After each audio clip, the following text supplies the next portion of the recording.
Oke, bismillahirrahmanirrahim. Assalamualaikum warahmatullahi wabarakatuh.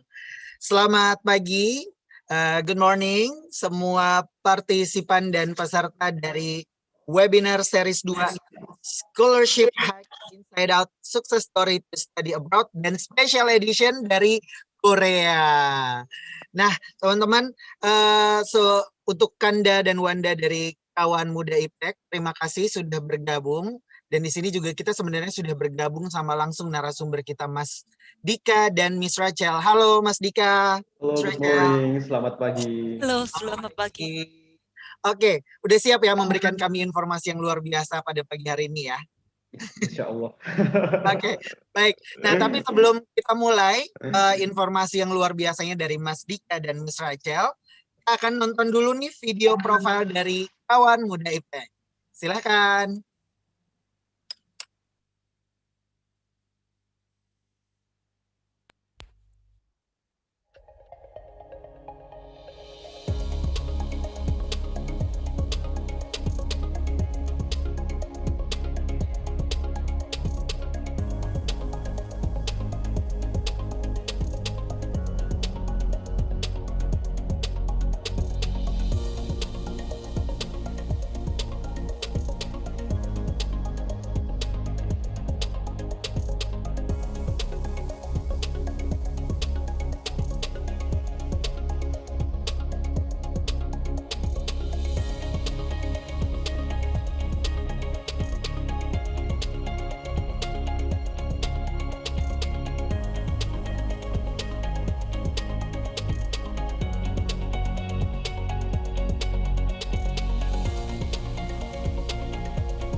Oke, terima kasih. Dan itu adalah video profil dari Kawan Muda IPTEK ya. Dan saat ini jadi teman-teman peserta yang ada di webinar series 2, ini adalah webinar kami yang kedua. Dari sebelumnya kita juga ngomongin tentang scholarship dan sekarang ini spesial langsung scholarship di Korea, ya kan? Nah, tapi buat teman-teman peserta aku mau ingetin lagi bahwa kalau yang udah ngikutin Instagram kita, udah follow Instagram kita sebenarnya ada sosial media yang lain. Kita ada di YouTube channel Kawan spasi Muda spasi IPTEK. Nggak langsung aku bilang kirim ke 9288 ya. Jadi teman-teman bisa lihat juga nanti recording dari acara ini di YouTube channel kita Kawan Muda IPTEK. Nah, selain itu buat teman-teman Kanda Wanda Kawan Muda IPTEK, itu juga bisa langsung melihat website kita untuk mencari informasi-informasi tentang apa sih Kawan Muda IPTEK sebenarnya. Ini mau ngapain aja sih ke depan tuh kita bakalan ada acara apa aja. Nah, itu ada juga di website kita di kawanmudaiptek.id. Oke, di-follow ya dan jangan lupa subscribe channel YouTube-nya. Dan selanjutnya teman-teman untuk menjaga kelancaran dari acara webinar hari ini ada beberapa rules yang harus aku sampaikan. Tenang aja, rules-nya ini nggak susah-susah. Yang penting semuanya nanti tertib dan bisa berjalan dengan lancar. Yang pertama, peserta mengikuti webinar dengan tertib dan tidak gaduh ya. Jangan tiba-tiba ada yang unmute terus belakangnya ada suara cedak-ceduk gitu ya. Please, jangan sampai. Oke? Dan yang kedua, selama acara berlangsung semua peserta akan di-mute nih. Jadi jangan tiba-tiba minta unmute sama hostnya ya. Nah, selanjutnya saat narasumber memperkenalkan diri, nanti peserta sudah dapat mengajukan pertanyaan di kolom chat. Semua pertanyaan yang ditulis pada kolom chat, mohon dituliskan nama dan asal instansi dari teman-teman peserta.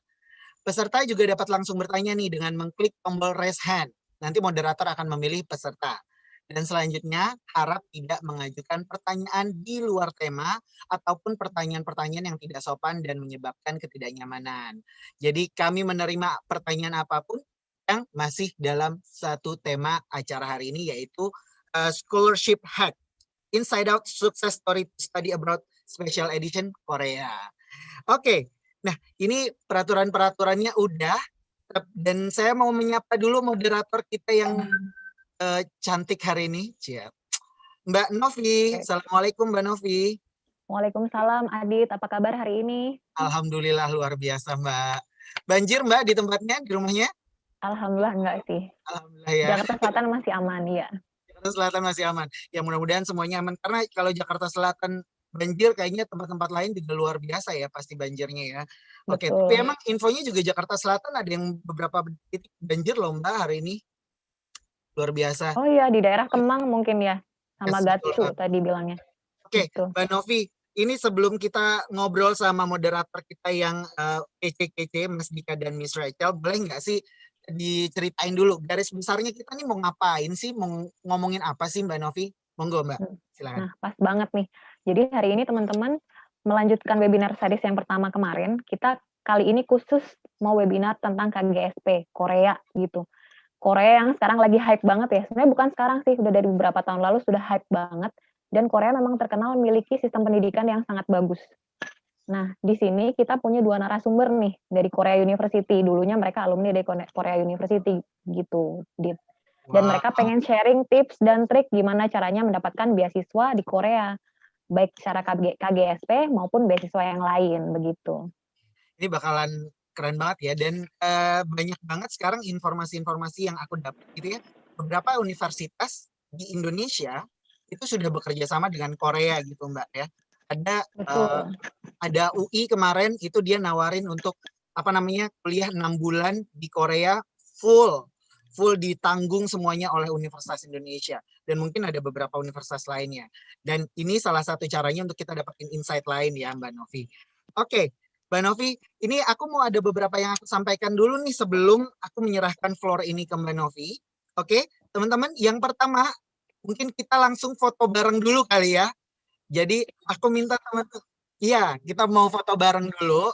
Jadi pas masih rame, ya kan? Pas masih rame nih takutnya tiba-tiba ada yang keputus-putus nanti. Oke, kita akan foto bareng dulu. Buat teman-teman boleh dinyalakan kameranya biar kelihatan cantiknya. Nah, Miss Rachel langsung betulin rambutnya. Oke, ya, kita foto dulu. Siap ya panitia? Oke, sip. 1, 2, 3. Oke, sip. Terima kasih. Dan ini yang gak kalah pentingnya Mbak Novi yang harus aku sampaikan. Jadi di akhir acara nanti kita akan memilih dua pertanyaan terbaik ya kan dari para peserta, dan masing-masing kita akan kasih GoPay atau OVO saldo Rp50.000. Keren banget tuh teman-teman. Yes, udah webinarnya gratis, informasinya luar biasa, dan ini juga akan ada hadiahnya, giveaway-nya gitu ya. Oke, tanpa berlama-lama lagi, aku serahkan floor ini kepada Mbak Novia. Silakan Mbak Novia. Oke, terima kasih Adit. Halo teman-teman, apa kabar hari ini? Semoga baik ya. Semoga Allah selalu melindungi kita. Nah, oke. Hari ini kita di webinar KGSP ini kita punya dua narasumber yang keren banget nih. Yang pertama ada Mas Daya Larasdika dan yang kedua ada Miss Song Ji-eun atau Rachel Song, nama Inggrisnya. Nah, kita bakal mulai dari Mas Daya Larasdika dulu nih.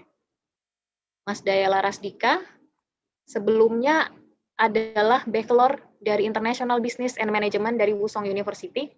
Kemudian untuk S2-nya beliau mengambil Master of Macroeconomics Policy dari Korea University dan sekarang bekerja sebagai Financial Analyst di IBK Bank. Jadi IBK Bank ini adalah banknya Korea ya teman-teman ya, yang keren banget lah pokoknya lah.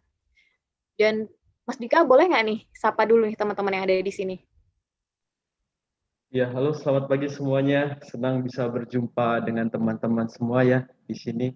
Selamat pagi.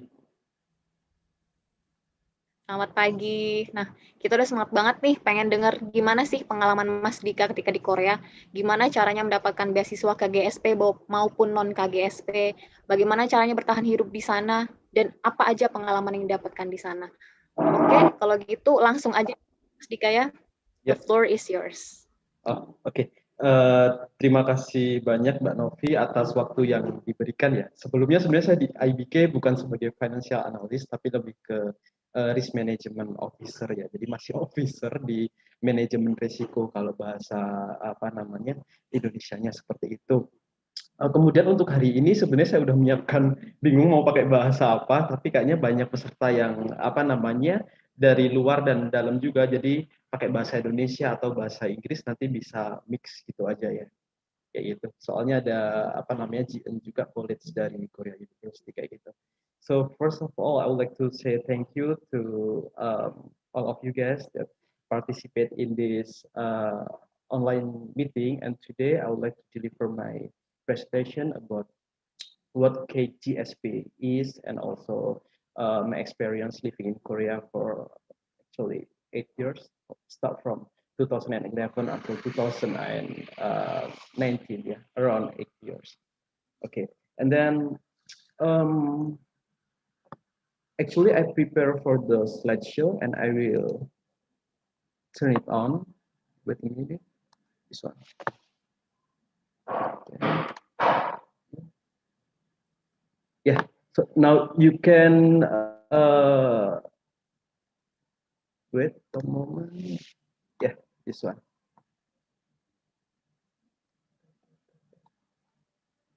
Yeah. So first, I would like to begin my presentation from the overview from the 2021 Global Career Scholarship for Graduate ya. Jadi kayak untuk saat ini saya hanya membatasi presentasi saya di graduate program, dalam hal ini for master degree and postgraduate ya. Dan nanti juga ada research program seperti itu.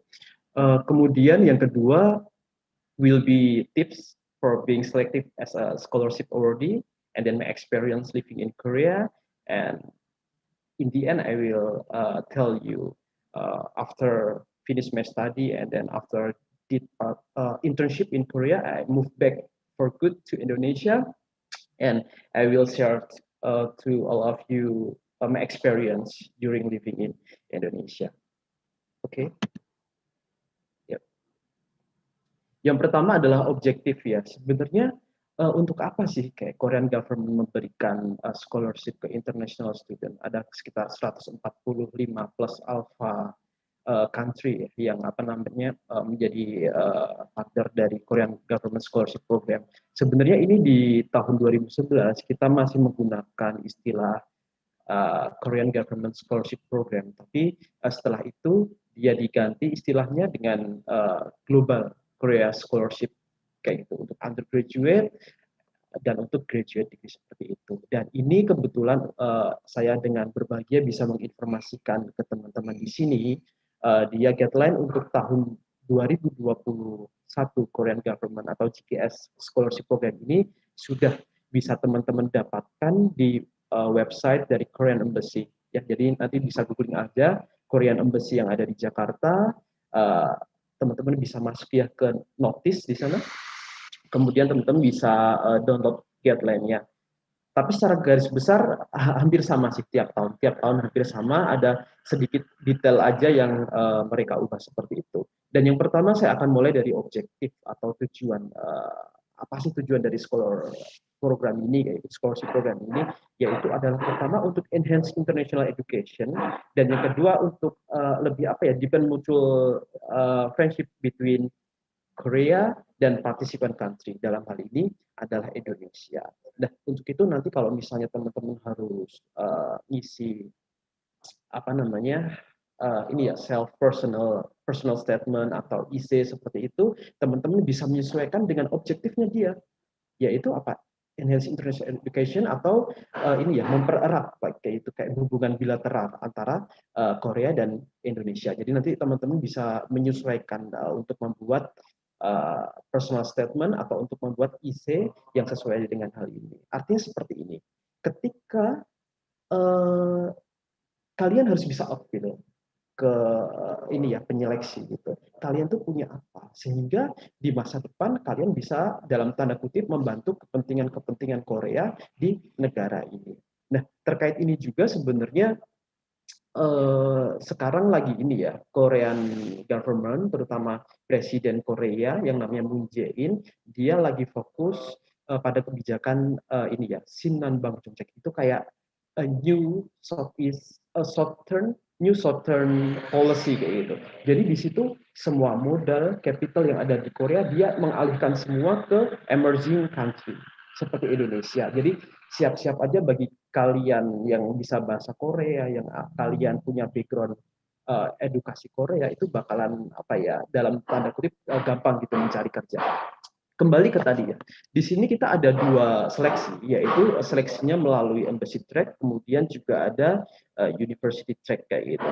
Nah, untuk seleksi lewat embassy track ini kalian bisa menyampaikan kalian ada dokumen seperti itu ke embassy. Kemudian untuk university track, kalian bisa menyampaikan dokumen-dokumen itu ke university yang kalian tuju. Perbedaannya, di sini ada beberapa perbedaan ya, secara detail nanti kalian bisa pelajari di manualnya, di guideline-nya, tapi yang perlu saya sampaikan di sini adalah untuk university track, kalian bisa memilih sampai dengan tiga pilihan university. Oke, kemudian untuk university track kalian hanya bisa memilih satu university. Kemudian berikutnya dia akan melakukan ini apa namanya, memberikan rekomendasi ya ke NIAID. NIAID itu kayak apa ya? Kayak suatu lembaga di bawah Ministry of Education of Korea ya, seperti itu, yang dia khusus ngurusin nggak hanya GKS tapi program-program beasiswa yang lain yang sifatnya internasional, baik untuk Korean yang mau pergi ke luar negeri dan sebagainya. Setelah itu di sini ada sebentar, di sini ada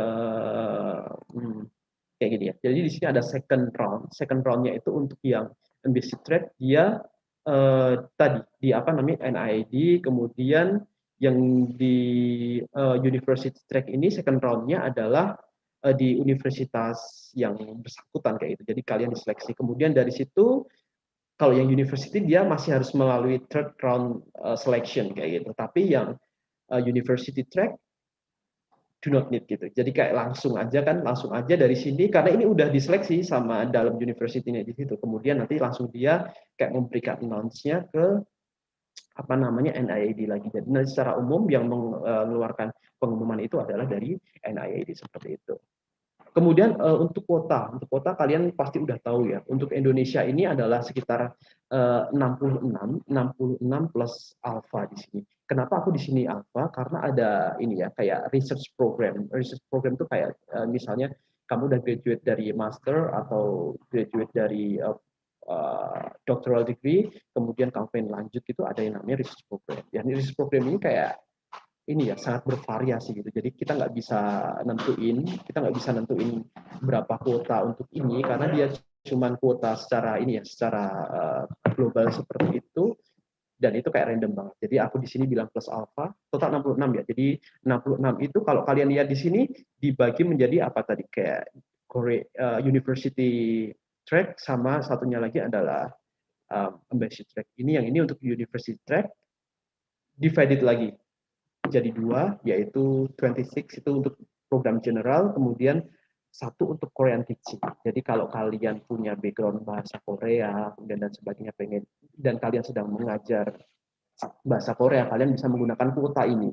Oke, jadi kalian nanti nggak di apa ya, kayak seleksinya tuh fullnya nggak dibarengin sama yang general ini. Ini yang ini ya apa namanya university. Ini yang ini embassy track. Jadi total 27 for embassy track gitu. Then we also have university track. University track. Totalnya adalah sekitar 39, which is can divided ya into dua. Yang pertama adalah 27 for general and then 12 for regional university. Di sini regional university kita sebut dengan istilah dalam bahasa Korea itu Jibangdae. Jibangdae Hakgyo. Jadi untuk idenya seperti ini sih. Idenya kenapa dibuat full khusus Jibangdae ini karena pemerataan. Jadi banyak sekali teman-teman yang taunya hanya Seoul National University, kemudian Yonsei, Goryeo-dae seperti itu, yang dia itu ada di Seoul. Namun begitu, yang university lain yang ada di Daejeon, yang ada di Gwangju, itu kayak agak sedikit dianaktirikan. Oleh karena itu ada kuota khusus regular university ini, nanti juga ada ketentuannya, kemudian ini adalah alpha di sini. Jadi total ini semua ada sekitar 66. Ya, tadi. Kemudian untuk embassy track, masing-masing ya embassy track atau university track ini juga dia punya ini ya deadline yang berbeda-beda. Nah ini bisa kalian cek di embassy track itu di tadi bisa googling ya Korean Embassy itu di Jakarta nanti akan muncul. Kemudian di notice kalian buka aja GKS 2021, nanti dia akan berakhir dokumentasi apa first round application-nya itu di tanggal 12 Maret. Jadi kalau dari sekarang masih sekitar ini ya sekarang tanggal 19, ya kurang dari 1 bulan lah seperti itu. Kemudian ada yang baru lagi di sini di embassy check. You have to fill in ini form for database. Jadi kayak kalian perlu apa namanya masuk ke form ini, kemudian kalian harus ini ya apa namanya kayak buat database kalian gitu. Mungkin mereka cuma ingin nyocokin aja sih data yang mereka dapat dengan data yang udah di family berapa gitu, sehingga buat manage mereka juga lebih gampang.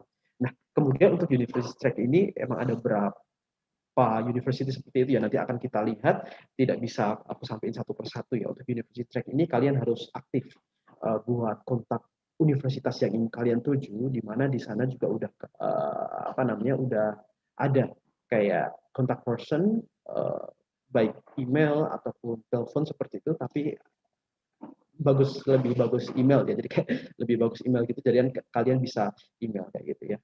Itu untuk universitas. Kemudian aku mau selesai PPT di sini tapi mau masuk lagi ya di yang lain sebentar.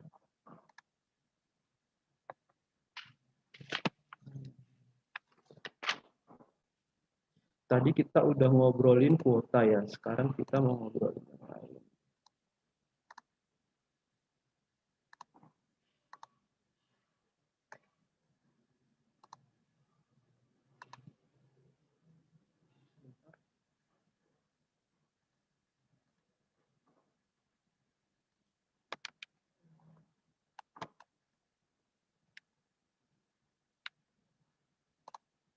Screen sharing-nya udah ke stop kan ya Novia? Sudah.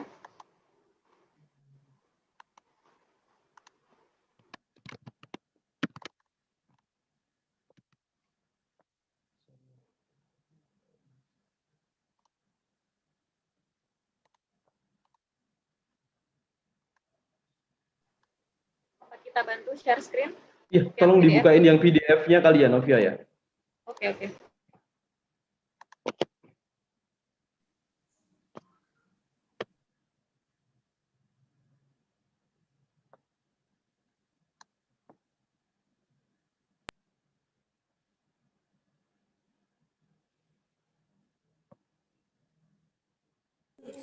Ya ini bukan di sini ya betul.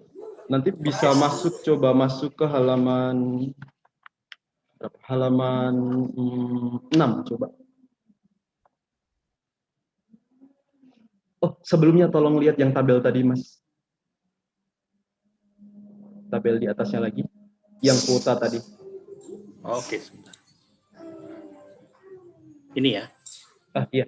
Nah, ini kalau kalian lihat teman-teman di sini ya, ada beberapa yang aku highlight. Ini adalah negara-negara emerging countries yang tadi aku bilang ya. Jadi dia kan dia pertumbuhan ekonomi Korea itu udah kayak hampir mentok kayak gitu. Jadi dia mengalokasikan semua modal itu ke kayak Asia Selatan termasuk Indonesia gitu, ASEAN countries dan sebagainya. Kemudian bisa lihat ke halaman 6 mungkin ya untuk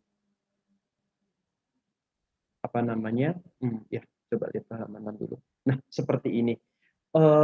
Aku mau jelasin terkait dengan kayak apa namanya eligibility-nya ya, di sini tuh siapa saja gitu. Yang pertama adalah orang Indonesia pastinya. Orang Indonesia, tapi di sini ada ketentuannya adalah orang Indonesia yang dia belum pernah mendapatkan apa namanya degree gitu, belum pernah obtain degree di Korea, baik untuk bachelor, master ataupun mungkin PhD. Kemudian seperti itu. Kemudian juga bisa untuk orang Korea gitu. Kemudian ada ini ya, ada pengecualian. Misalnya dia GKS Scholars sudah pernah mendapatkan GKS Scholars sebelumnya, kemudian pengen apa namanya join lagi boleh, asal harus ada apa namanya tuh kayak semacam ketentuan yang harus dipenuhi, yaitu minimal adalah level 5 topik seperti itu. Kemudian di bawah kalau kalian lihat juga ada yang aku highlight ya, yaitu ini. Kalian misalnya dari partisipan sekarang yang ikut online seminar ini ada yang apa namanya belum lulus kayak gitu. Jadi kalian nggak perlu khawatir. Kalian nggak perlu khawatir karena schedule to graduate atau expected to graduate pun kalian juga masih bisa apply untuk scholarship ini kayak gitu. Jadi kalian nggak masalah, tetap bisa apply, asalkan kalian harus mencantumkan kayak apa semacam sertifikat kayak gitu, sertifikat yang state that you will graduate ya kan sebelum tanggal 31 Agustus 2021. Karena ini nanti certificate of graduate-nya akan harus kalian ini ya tambahkan atau kalian submit gitu jika kalian sudah mendapat itu. Kemudian bisa turun Mas ke bawahnya.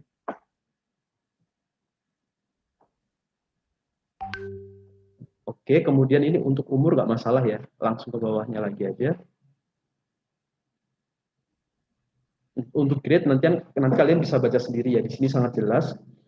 Kemudian health juga jelas. Ke bawah lagi. Ini yang tadi ya, jadi kalau misalnya kalian udah pernah GKS Scholars, kemudian kalian pengen daftar lagi, boleh asal punya topik at least level 5 or apa namanya lebih dari 6 ya, 5 or more than 5 gitu. Kemudian coba ke bawah lagi,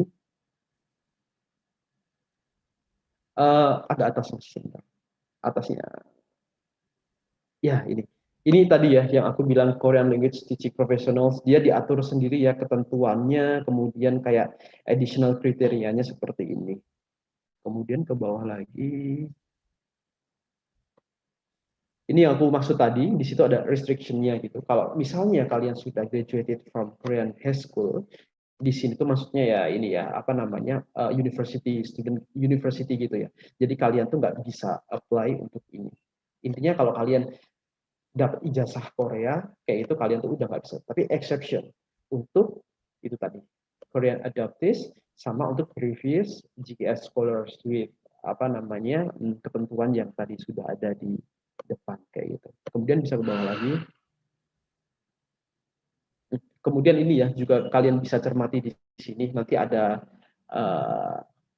salah satu yang harus kalian pilih begitu, university track atau apa namanya ambassador track begitu. Kemudian dari sini juga kalian harus pilih salah satu ya dari programnya seperti itu. Kemudian bisa turun lagi. Nah ini yang nggak kalah penting ya, required documents yang harus kalian siapkan. Di sini ada sangat banyak, mungkin bisa dikecilkan ya, jadi bisa kelihatan semuanya.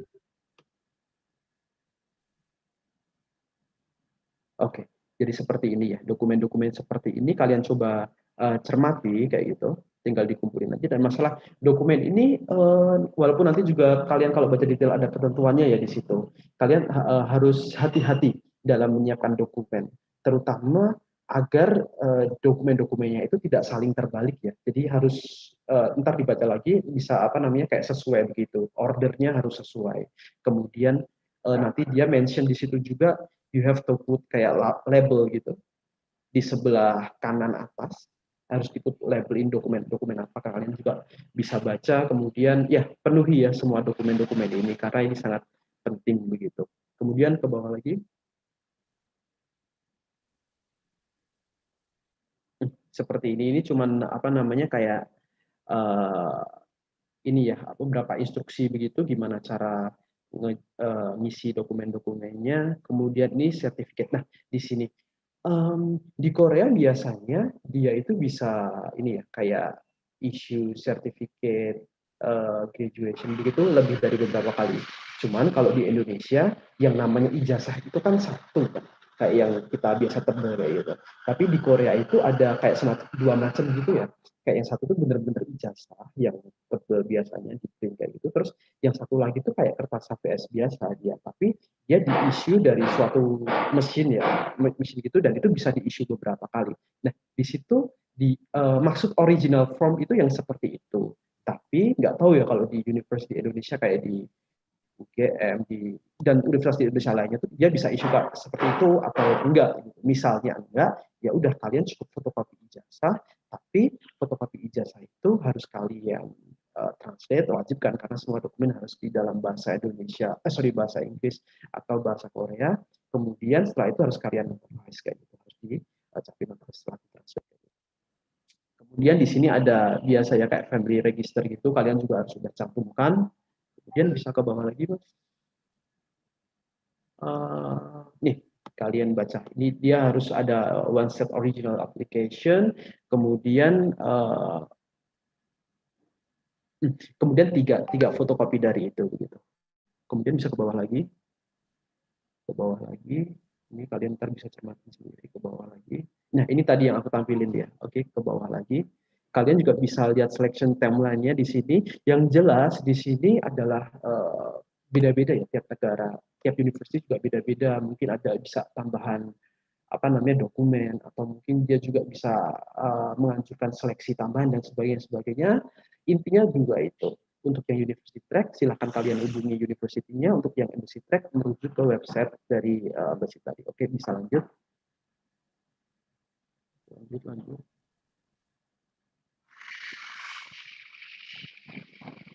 Kemudian ini enggak begitu, lanjut lagi.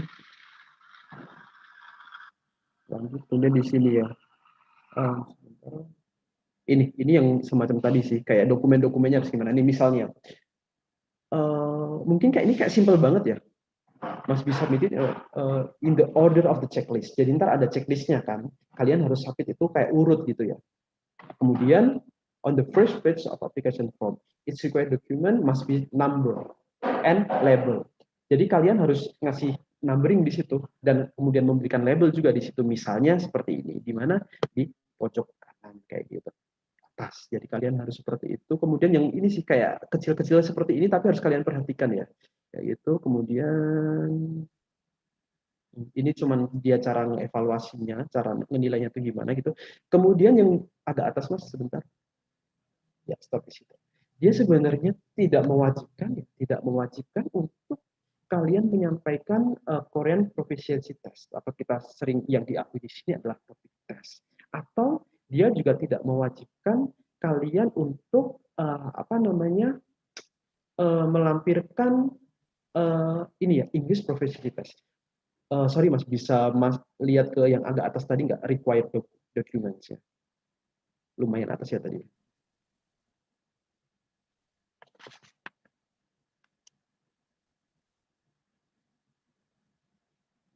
Oh, bukan yang itu, bawah lagi. Nah itu loh. Coba kalian di sini lihat yang nih, Korean language with topik agak atas kali ya.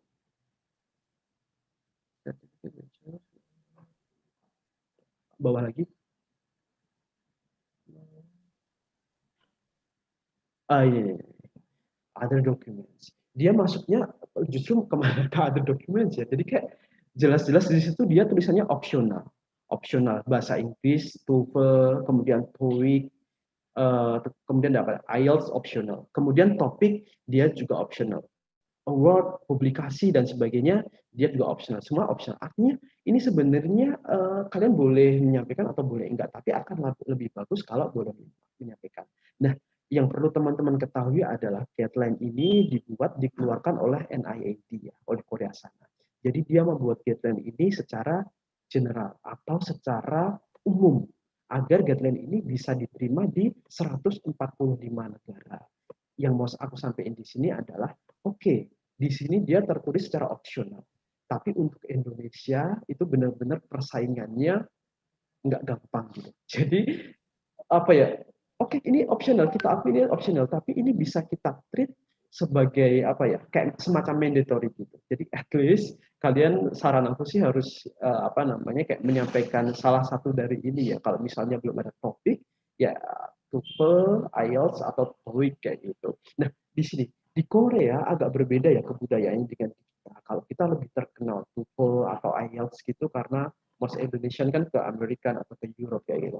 Tapi sebenarnya untuk walaupun TOEFL dan IELTS juga banyak dipakai, tapi sebenarnya TOEIC pun di sana juga banyak dipakai kayak gitu. Jadi kalian misal TOEIC relatif lebih gampang karena pilihan gak ada semua ya kalau masalah dulu seperti itu, dan lebih gampang lah mendapatkan nilainya begitu daripada IELTS dan TOEFL.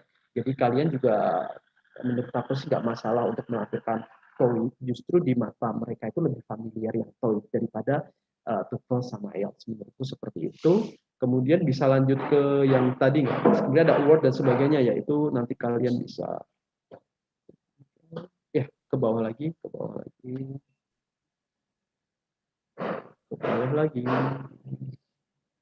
seperti itu. Scholarship periodnya seperti ini ya, nanti kalian bisa baca sendiri. Kemudian ya seperti ini kayak benefitnya kayak gitu. Kemudian bawah lagi information, bawah lagi. Nah, untuk ini selesai. Terima kasih Mas, bisa di stop screen sharingnya kali ya. Ya, makasih banyak.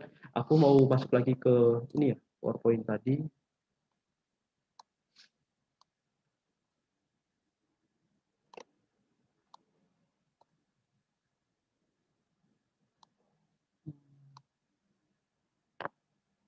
Sebentar. Ya, jadi seperti itu ya teman-teman ya, sekilas kita ini ya kayak review atau kita lihat tadi guideline atau manual daripada 2021 GKS for graduate degree seperti itu. Just publish like 3 days ago, tanggal 17 ya, tanggal 17 dia publish, itu masih anget, jadi ntar kalian bisa cek gitu di Korean Embassy yang websitenya tadi udah aku kasih tahu ya gimana cara carinya kayak gitu. Ini seperti ini, kemudian ya, kemudian yang berikutnya mau aku Novia masih berapa ini lagi ya Mbak Novia? Masih 10 menit lagi. Oh masih 10, cepet banget ternyata. Oke, kemudian aku cepet aja mau ini ya, kayak gimana sih agar kalian tuh terpilih gitu jadi awardee daripada scholarship. Jadi pertama satu triknya. Yang pertama kalian harus set goal gitu. Apa namanya? Untuk Korean Government Scholarship ini kalian yang penting keterima dulu, atau nggak mau sih kalau cuma keterima aja, harus dapat kayak university yang bagus kayak gitu. Jadian kalian harus tentukan goal kalian dulu. Kalau misalnya hanya ingin keterima saja, aku saranin kalian pilih yang tadi, apa bahasa Korea, Jibang Daehakgyo. Jadi kayak university tapi dia tuh yang bukan di Seoul kayak gitu. Nah, most of university di sini nanti ada dua type ya di situ. Type A and type B. Most of university Jibang Daehakgyo tadi dia ada di type B. Jadi silahkan kalian lihat di situ. Yang type A itu masuknya ada Seoul National University, Yonsei University, Songkyunkwan University dan sebagainya, yang itu university yang bagus memang di Korea. Jadi pertama kali secara strategi seperti itu ya teman-teman ya. Kalian harus determine dulu goal kalian itu apa.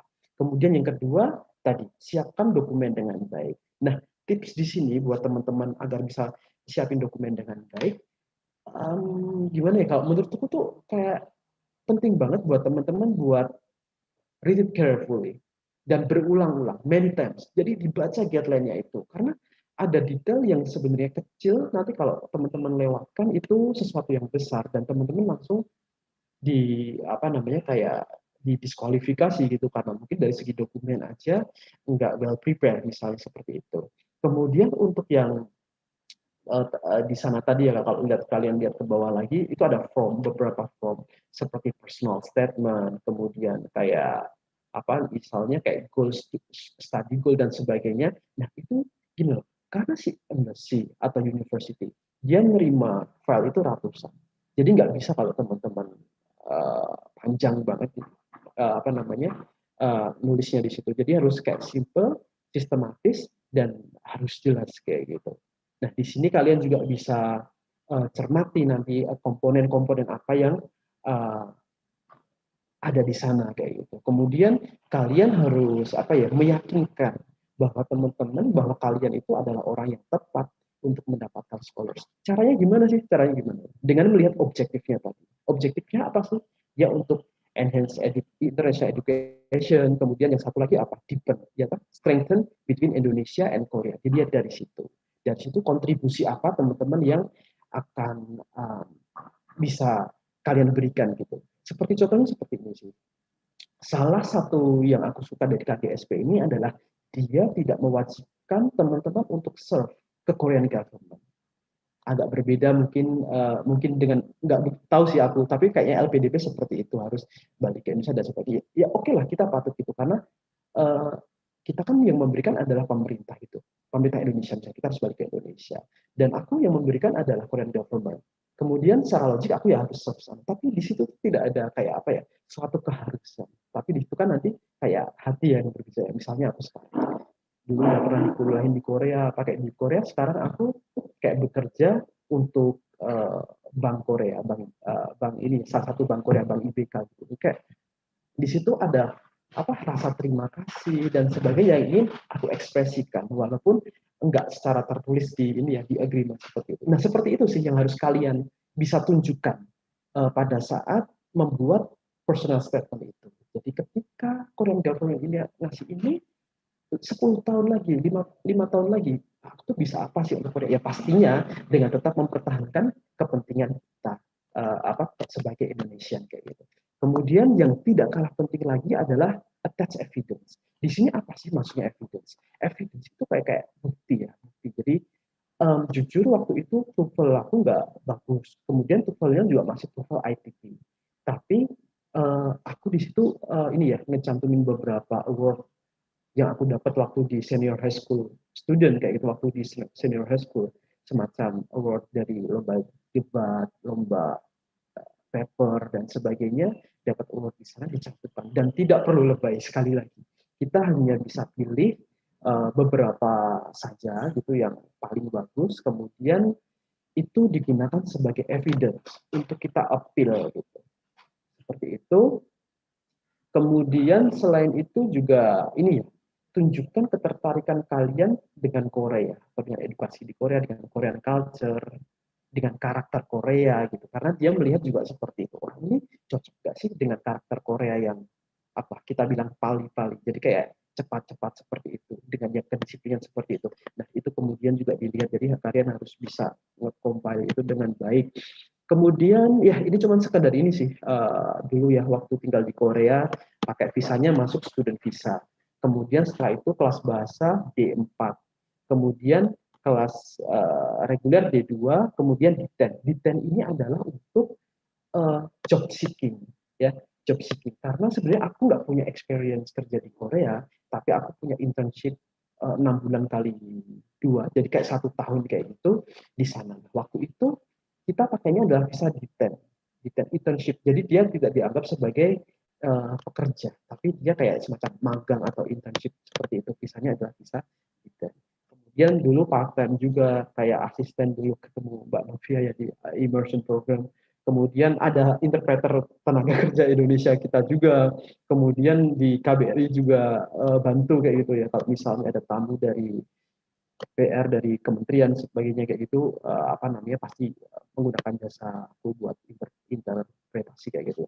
Kemudian selain itu ada internship di Daejeon City Hall udah pernah, kemudian di KB Non Life Insurance sama di KB Bank ini sekarang yang masuk ke Indonesia ya. Dia beli Bank Bukopin. Jadi sekarang namanya adalah KB Bukopin, seperti itu ya, seperti itu. Kemudian ya ini kayak kegiatan aja sih waktu di sana, apa namanya, ini ya, apa namanya, lagi nerjemah kayak gitu di sini. Terus ya setelah itu balik ke Indonesia di bulan Maret 2019, udah kayak meninggalkan Korea ya. Setelah 8 years ya, jadi 2019 Maret balik ke Indonesia, kemudian waktu itu ikut project merger and acquisition dari IBK Bank. Jadi waktu itu belum ada Bank IBK, dia hanya ada representative office-nya. Jadi waktu itu ada ini ya, kerja di sini freelance. Kemudian setelah banknya terbentuk, apa namanya, baru aku disuruh join lagi ke situ jadi officer di risk management divisi. Kemudian sama ini sambil kerja part time gitu di weekend atau di hari yang lain. Jadi tutor bahasa Korea kayak gitu. Nah ini kayak promosi aja sih teman-teman. Jadi aku juga ada kelas bahasa Korea. Jadi kalau misalnya kalian berminat untuk join, bisa ntar kontak aku atau mungkin tanya-tanya ke Kak Novia, Kak Yulia atau siapa yang ada di sini. Kayak gitu. Jadi ya mungkin presentasi dari aku cukupin sekian aja. Kelebihan nggak waktunya ya? Enggak kan ya? Enggak, pas banget. Oke, makasih banyak ya udah dengar presentasinya. Nanti akan ditambahkan ya, will be edited by Mrs. Song, Rahel kayak gitu. Oke, seperti itu ya teman-teman. Terima kasih. Waktu saya kembalikan ke Kak Novia. Oke, terima kasih banyak, luar biasa sekali Mas Dika. Terima kasih banyak atas sharing pengalamannya. Jadi aku mau sedikit summary nih. Jadi yang paling penting dari KGSP itu adalah bagaimana teman-teman mempersiapkan dokumen dengan baik. Kemudian bagaimana teman-teman mendetermin goal teman-teman nih, pengen universitas yang mana. Pengen type A, yang kompetisinya sangat luar biasa, atau type B. Nah, kemudian ada juga yang penting dari pembuatan personal statement ya teman-teman ya, yang seperti tadi disampaikan oleh Mas Dika, yaitu personal statement itu kalau bisa disesuaikan dengan objektif dari pemberi beasiswa tersebut, di sini KGSP. Nah, tadi disebutkan bahwa Korea dan Indonesia ini ingin mengenhance kerjasama baik culture maupun dalam hal pendidikan ya, jadi itu bisa dimasukkan ke objektif. Nah, Mas Daya Laras Dika ini sudah 8 tahun di Korea dan sudah banyak pengalaman di sana, dan juga Mas Dika juga berbagi apa saja yang dilakukan selain kegiatan sekolah, yaitu menjadi interpreter, kemudian menjadi immersion assistant ya dulu ya. Iya, dulu pernah jadi juga ketemu Novia di immersion program waktu itu. Very nice ya. Oke, teman-teman bila ada pertanyaan bisa langsung dituliskan aja di chat. Nanti setelah sesi yang kedua nanti kita akan bacakan. Nah, oke, terima kasih banyak Mas Dika. Kita beralih ke narasumber yang kedua. Jadi tadi kita sudah mendengarkan bagaimana KGSP ini ya, yang sekarang dikenal dengan GKS. Nah, sekarang kita pengen dengar dari bagaimana pandangan orang Korea langsung tentang sistem pendidikan yang ada di sana, bagaimana pro dan kontranya, dan apa yang harus kita siapkan sebelum kita berangkat ke Korea sebagai seorang mahasiswa. Oke, kita sudah punya narasumber yang kedua di sini, Miss Song Ji-eun, atau bahasa Inggrisnya, nama Inggrisnya Rachel Song. Hello Rachel Song, would you please say hi to the participant? Hello everyone. Ya, selamat pagi. Selamat pagi, bahasa Indonesia bagus sekali ya. Okay, so before we start, I'm gonna ask your permission to read your historical background in bahasa. Okay. Jadi Rachel Song ini adalah mantan mahasiswa Korea University ya, satu kampus dengan Mas Daya Laras Dika. Jadi kalau teman-teman tahu SKY nih, itu adalah universitas top di Korea. Dan Mbak Rachel ini mengambil statistik dan economics untuk bachelor degree-nya, kemudian mengambil economics and statistik di Korea University juga. Dan sekarang beliau ini adalah PhD candidate di Comparative Asian Studies, Department of Southeast Asian Studies, National University of Singapore. Jadi sekarang Mbak Rachel ini domisilinya di Singapura. Belum bisa balik ke Korea karena masih ada corona. Okay. So Rachel, Yes. the floor is yours. Okay, thank you very much, Novia. Yeah, I will share my screen first.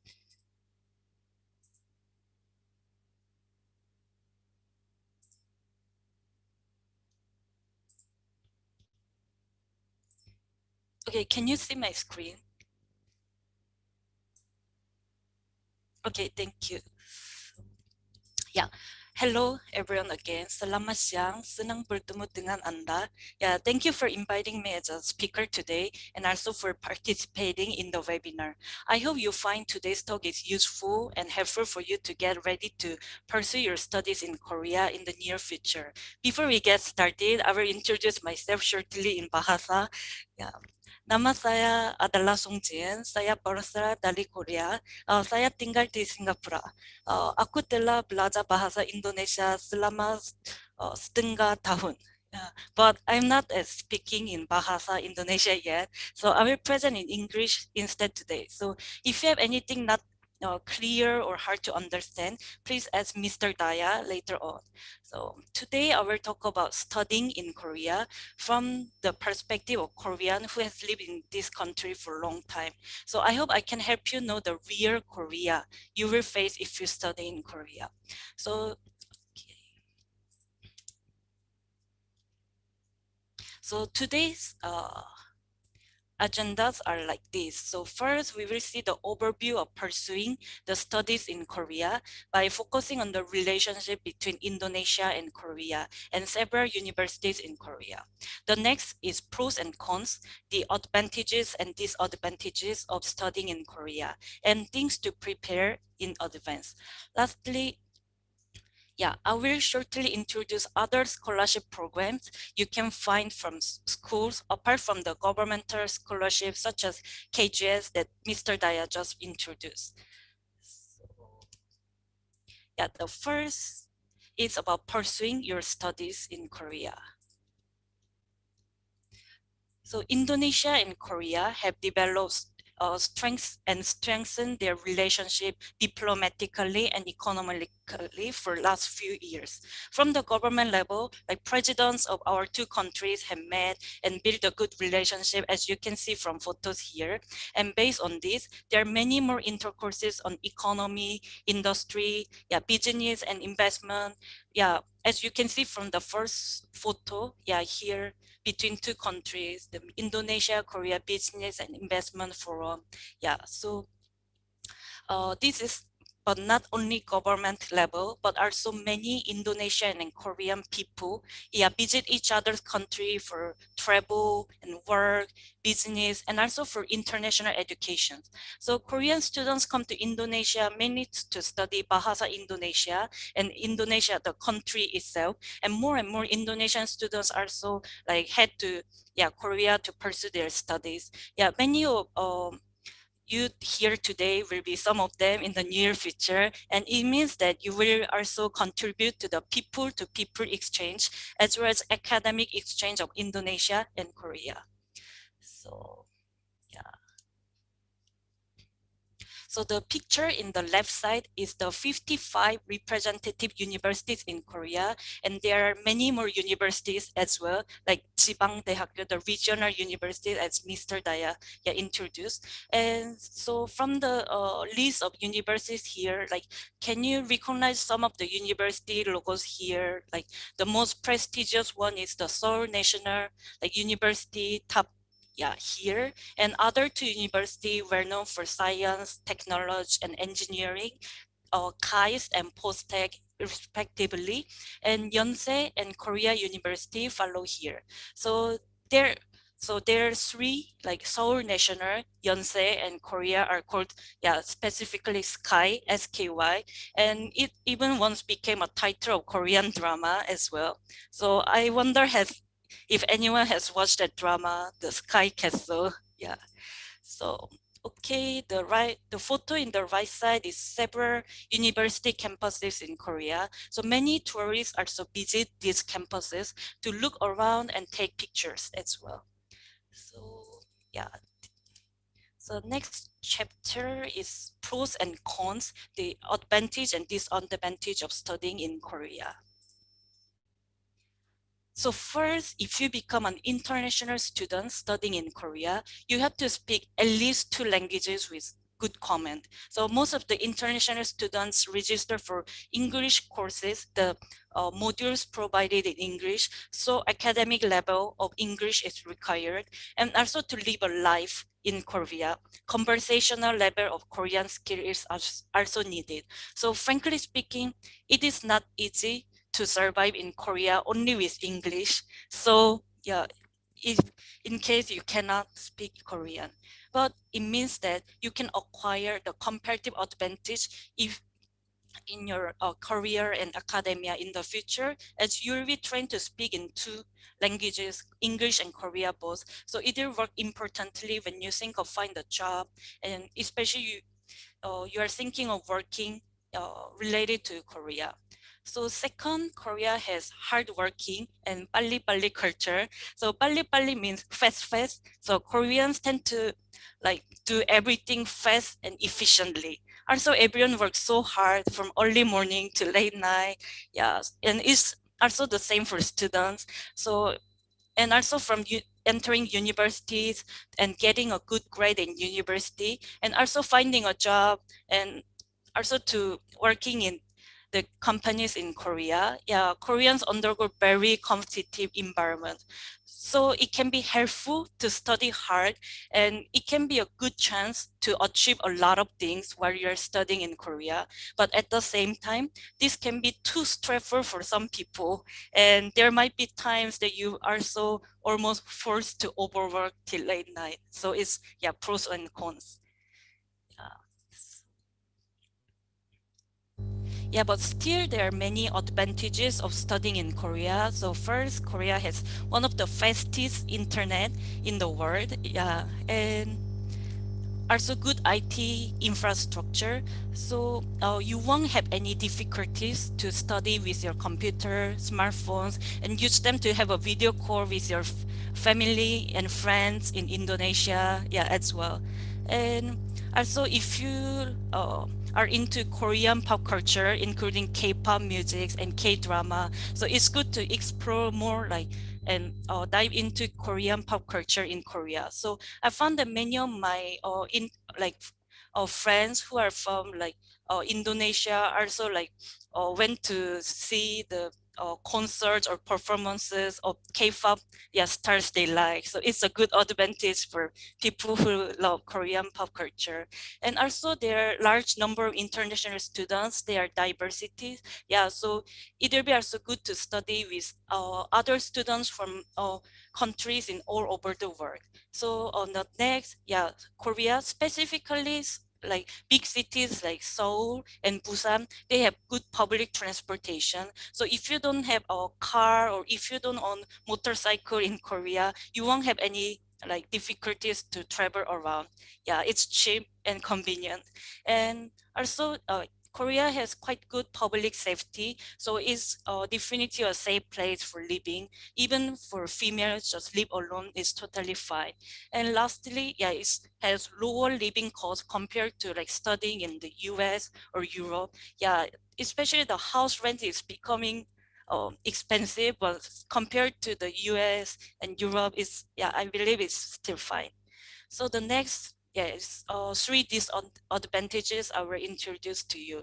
So first is Korea is one has one ethnic family speaking just one language. So it is truly monolingual country. So there is one Korean ethnic speaking only Korean languages. So English, many people still can speak English, but sometimes you will find it's not easy to communicate only with like English. And second is, yeah, I'm afraid that it will affect negatively, especially to Indonesian students, which majority is Muslims. So Korea is not yet not that Muslim friendly environment yet. So many people consume pork and also drink alcohol, and it's also not easy to find prayer rooms yet in overall Korea.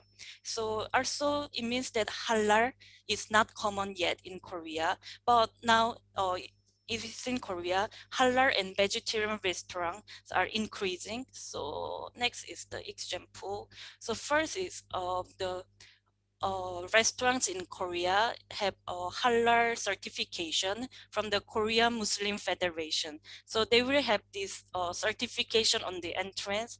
And the right side, the photo is, yeah, so I attached the translation into English at the above. So there are 4 stages of halal certification. So first, the lowest degree is just pork free. So it means that it's not halal restaurant, but they don't sell pork. So yeah, they still can sell the alcoholic drinks, but yeah, it's more Muslim friendly compared to other restaurants. And the next is literally Muslim friendly. So they have halal menu, and also they don't serve pork. The higher degree is self-certified, so it is not certified by the Korean Muslim Federation, but they employ the Muslim manager and chef, has halal menu, non-alcohols, yeah, doesn't serve the alcohol and also don't have pork. Yeah, and the highest level is, it means just halal, so it's officially halal certified from the official institute. So yeah, when you travel or like study in Korea, you can refer to it. And I hope more and more restaurants join in this halal, providing like halal menu and get a certification for halal. Yeah. So next is the examples of campus cafeteria. So if you're thinking of studying in Korea, it'll be more important than just outside restaurant. So left is just normal like cafeteria in campuses. So we can see there is halal. Yeah, here's also halal. Yeah, so this is the spicy chicken bibimbap. Yeah, and also with cheese. Yeah, so yeah, it's halal certified. And the right side, this is also there is chicken soup, but normal chicken soup, and there's also halal certified chicken soup. So nowadays, like universities in Korea are changing a lot for Muslim students, especially a lot of students inflowing from Southeast Asia, especially Indonesia, Malaysia, Brunei. So yeah, it'll become better when you start to study in Korea. So next is things to prepare in advance. So, sorry. Yeah, so first is definitely language. So yeah, so to live and study in Korea, the conversational level of Korean is increased. Yeah, but it's good that you can speak in Korean and have a conversation with like shop owners or other people like students, but like still, if you cannot reach that level, basic level of Korean is a must. And if it's not easy to achieve the basic level of Korean before you come to Korea, yeah, literacy in reading Korean alphabet, Hangul is must. So for example, even you don't know how to speak Korean and don't know how many Korean, don't know like many Korean words, vocabularies, but if you still know how to read Korean alphabet, you can speak out that word to order a food or ask for something to other people, and also easier to know what it is. So for example, the situation, you want to order some food in Korea, but the restaurant only has Korean menu and doesn't have picture on it. So in that case, you don't know what they provide. So you can just read and pronounce by reading Hangul, then it will help you to survive in Korea. Yeah. So although many universities and programs usually provide Korean language programs before you enter the university program in like language training center, but it will be a big plus if you have a basic level of Korean, like command in advance. So next is, if the time allows, it's also good to learn Korean culture and manners in advance will be helpful. For this, you can find and watch from YouTube, or you can ask like Korean friends, or you also can ask me. So because if you study in Korea, you will have a lot of situations to face professors or supervisors or elders or senior students, which are called 선배. So Korea society is frankly quite still conservative and strict when it comes to ages. Yeah, so it's good to know how to face and how to deal with the people who are older than you or who have higher positions. Yeah. So lastly, yeah, I will shortly introduce the other scholarship programs you can find from schools.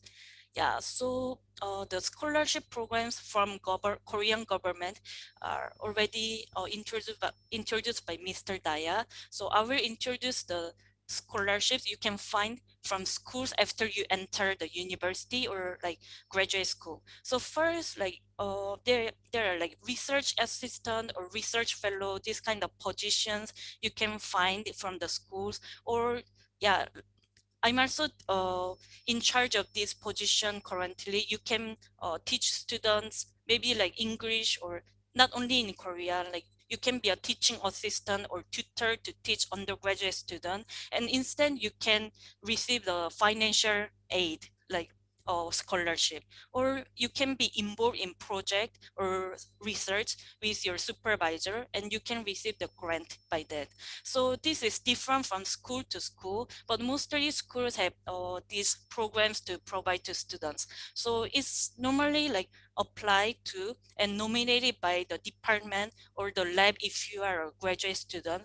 So it's not only just receiving the money, just receiving the scholarship, but it will be also helpful to gain an experience of working and teaching while you're studying in Korea. Yeah, so I also included several more useful links that I found from Google. So first is your complete guide to preparing for study abroad in South Korea. And the second is the ultimate guide on how to study abroad in Korea. I found that these two are like most like one-stop guide for studying in Korea. So I hope you find this helpful. And the third, the pros and cons of studying in Seoul. Yeah, they introduce more pros and cons of studying in Korea, so you can find it. And yeah, and next is scholarships in South Korea. So they are very specific, so you can refer to it. And last, 8 things to expect when studying in South Korea. So the last one is more for real everyday life, but it's for like exciting and enjoyable life in Korea as well. So it's all of my presentation today. Thank you for listening. Terima kasih. Okay, thank you very much. Very amazing, Rachel. Thank you very much. Thank you. So I'm gonna highlight your presentation. So one thing of some of the most important thing before we come into Korea as a student is we should learn language. We should learn Yes. Korean. Yes. Even though it's just basic, but it will be beneficial for us when we come to Korea, for like asking for directions, order food, Yes. and also learn about basic manners. It will be beneficial for us, right? Yes, right, correct. Okay. Yeah.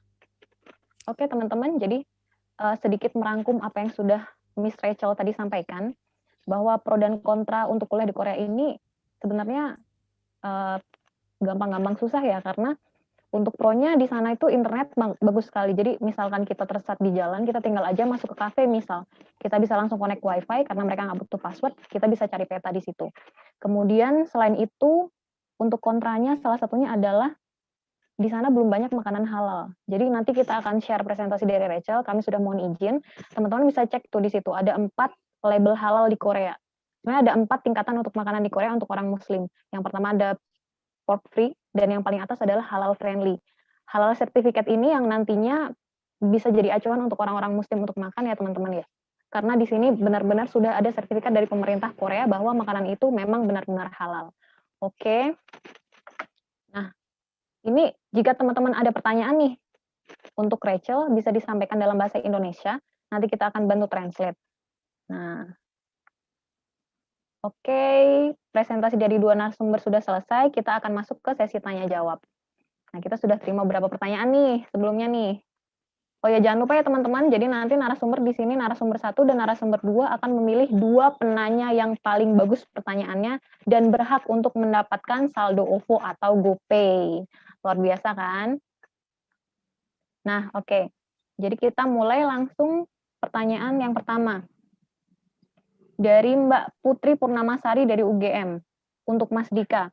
Pertanyaan untuk Mas Dika, saya sedang kuliah S1 Sastra Jepang, namun saya berminat untuk melanjutkan studi S2 jurusan Psikologi Sosial di Korea University.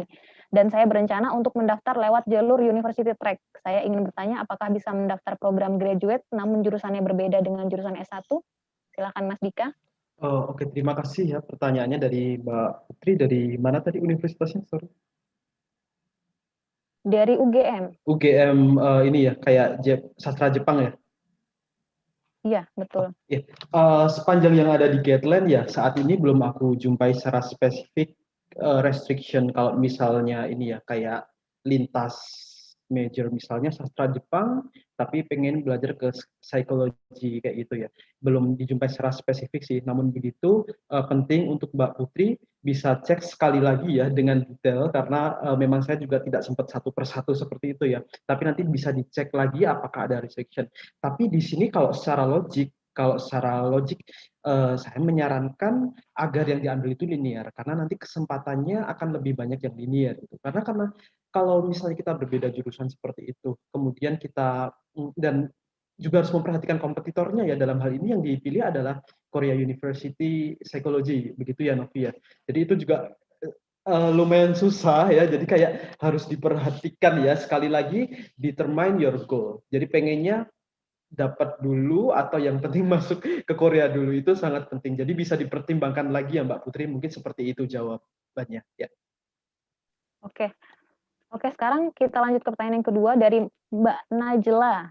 Untuk Mas Dika lagi nih, kalau untuk undergraduate program, apa benar pemerintah lebih mengutamakan jurusan di lingkup sains dan teknologi? Dan pemerintah lebih menilai dari nilai sertifikat atau personal statement, begitu Mas Dika, silakan.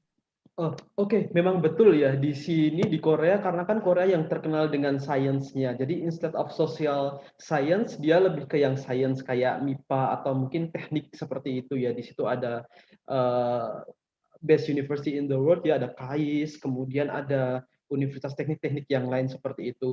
Dan memang betul kalau dia lebih lebih fokusnya tuh ke science sebenarnya. Oleh karena itu nanti di guideline teman-teman bisa menjumpai di situ ada kuota khusus bila mana teman-teman memilih program yang untuk natural science gitu, bukan yang social science. Jadi mungkin terutama yang ada di Jibang Dahakyo tadi ya, di Region University tadi ya, nanti poolnya akan berbeda. Jadi kayak poolnya di situ akan berbeda. Seperti itu. Kemudian kalau untuk komposisi penilaian, sekali lagi dia enggak jelaskan di guideline secara terang-terangan ya ini berapa persen, ini berapa persen. Tapi yang jelas mereka melihat potensi teman-teman semua melalui personal statement seperti itu. Dan ya kira-kira kalau mereka pilih teman-teman tuh bisa berkontribusi apa sih kayak gitu. Walaupun dia tidak mengharapkan atau walaupun dia tidak mention clearly di dokumentasi seperti itu ya. Tapi mereka melihat seperti itu, melihat potensi ke depan daripada teman-teman seperti itu. Jawabannya seperti itu, Mas Najila, begitu. Mas atau Mbak nih? Mbak mungkin ya. Nah, sekarang ya. Oke, kita lanjut ke pertanyaan ketiga nih. Masih untuk Mas Daya. Saya dari Mas Klemer Alfredo Nenggolan dari Universitas HKBP Nomensen Medan. Ingin tanya apakah dalam mengirim berkas-berkas yang diperlukan untuk mendaftar GKS, apa perlu juga dilampirkan sertifikat webinar yang diikuti atau tidak perlu? Silahkan Mas Dika. Oke, makasih pertanyaannya ya dari siapa, Alfred, dan ya dari Medan tadi. Medan jauh banget ya. Sepertinya nggak perlu ya. Jadi silahkan dilampirkan aja kayak sertifikat dari kayak award, mungkin kalau dapat nasional kayak gitu, tingkat nasional, atau mungkin semacam pernah jadi penghubung mungkin bilateral antara Indonesia dan Korea seperti itu. Dan mungkin kalau udah ada ketertarikan dengan Korea, nggak perlu diwujudkan dalam sertifikat ya teman-teman ya. Mungkin bisa dituliskan aja di personal statement atau mungkin di self statement kayak gitu, yang menunjukkan ketertarikan teman-teman. Oh, aku udah ikut web seminar yang terkait dengan pembahasan Korea. Aku udah pernah ikut belajar bahasa Korea. Terus dulu aku udah pernah exchange. Seperti itu di-appeal saja di waktu kalian buat ini ya, kayak personal statement. Jadi nggak perlu semuanya di-attach ke dokumen yang kalian submit ke Korean Embassy atau ke university. Seperti itu. Oke, nah ini kalau tentang GKS masih untuk Mas Dika ya. Jadi pertanyaan selanjutnya dari Della Aprilianda Rosita. Selamat siang, saya ingin bertanya mengenai ISEI, Studi dan Future Plan. Perlukah kita mencantumkan secara spesifik tempat kerja yang kita inginkan dalam ISEI? Pertanyaan kedua, kapan dan bagaimana cara kita melakukan part-time dan internship, terutama jika sebagai penerima GKS? Terima kasih. Oke, bagus sekali ya. Jadi tidak perlu mencantumkan tempat kerja secara detail gitu, karena apa namanya mereka juga sebenarnya nggak pengen tahu ya. Tapi dari tempat kerja, tapi apa ya kayak lebih cantumkan aja kayak karakteristik kenapa tuh kamu kerja di situ. Dan misalnya ada kesesuaian yang bagus, misal oh di situ mungkin Korean company, kemudian apa namanya saya bisa bahasa Korea jadi saya kerja di situ dan sebagainya itu silakan, tapi nggak perlu spesifik juga yang mencatatkan nama tempat kerja begitu, karena salah satu karakter orang Korea tuh dia sebenarnya kayak atsu gitu atau nggak suka ngepo gitu, jadi nggak perlu. Kemudian yang berikutnya tadi untuk part time job ya, nah ini part time job sebenarnya penting banget terutama untuk GKS scholars atau mungkin untuk foreign student. Jadi secara general foreign student itu misalnya kalian pengen do part-time job itu kayak ada batasan-batasannya. Nah, batasan ini adalah bisa dalam bentuk permit ya, atau dia kayak apa ya? Bukan visa sih, jadi kayak stamp gitu. Jadi nanti di paspor kalian akan dapat stamp dari Korean Immigration that allow you to do part-time job kayak gitu. Dan itu juga ada batasannya. Kemudian itu juga ada jenis part-time job apa yang bisa kalian lakukan. Untuk masalah part-time job ini di sini aku saranin seperti ini, karena sebenarnya sekolah sambil kerja itu hampir mustahil ya. Untuk GKS kalian udah dapat allowance yang cukup cukup seperti itu, jadi kalian sebenarnya nggak perlu part-time job. Di sini aku lebih menyarankan untuk part-time job ini silahkan lakukan part-time job yang benar-benar bermanfaat untuk kalian ke depan. Misalnya, kayak jadi interpreter dan sebagainya, itu kan kayak penting untuk mengasah kalian juga kan, dari segi mental, kemudian dari segi jangan banyak case ya orang Indonesia di Korea, mungkin kan karena dia berasal dari beasiswa yang beda-beda, nggak semuanya GSP kan, ada yang dia memaksakan yang penting dapat scholarship, entah ini gimana kayak gitu, terus akhirnya ada yang sampai kerja malam, terus ada yang kerja di restoran. Sebenarnya nggak apa-apa sih, gimana ya, kalau personal ya, kalau aku sendiri tuh lebih kayak agak menghindari, dan nasihat dari orang tuaku juga kayak misalnya harus part time job ya agak yang intelek sedikit kayak gitu. Jadi itu yang aku pakai selama ini sih. Jadi untuk partner seperti itu ya, Dila ya. Oke, very good.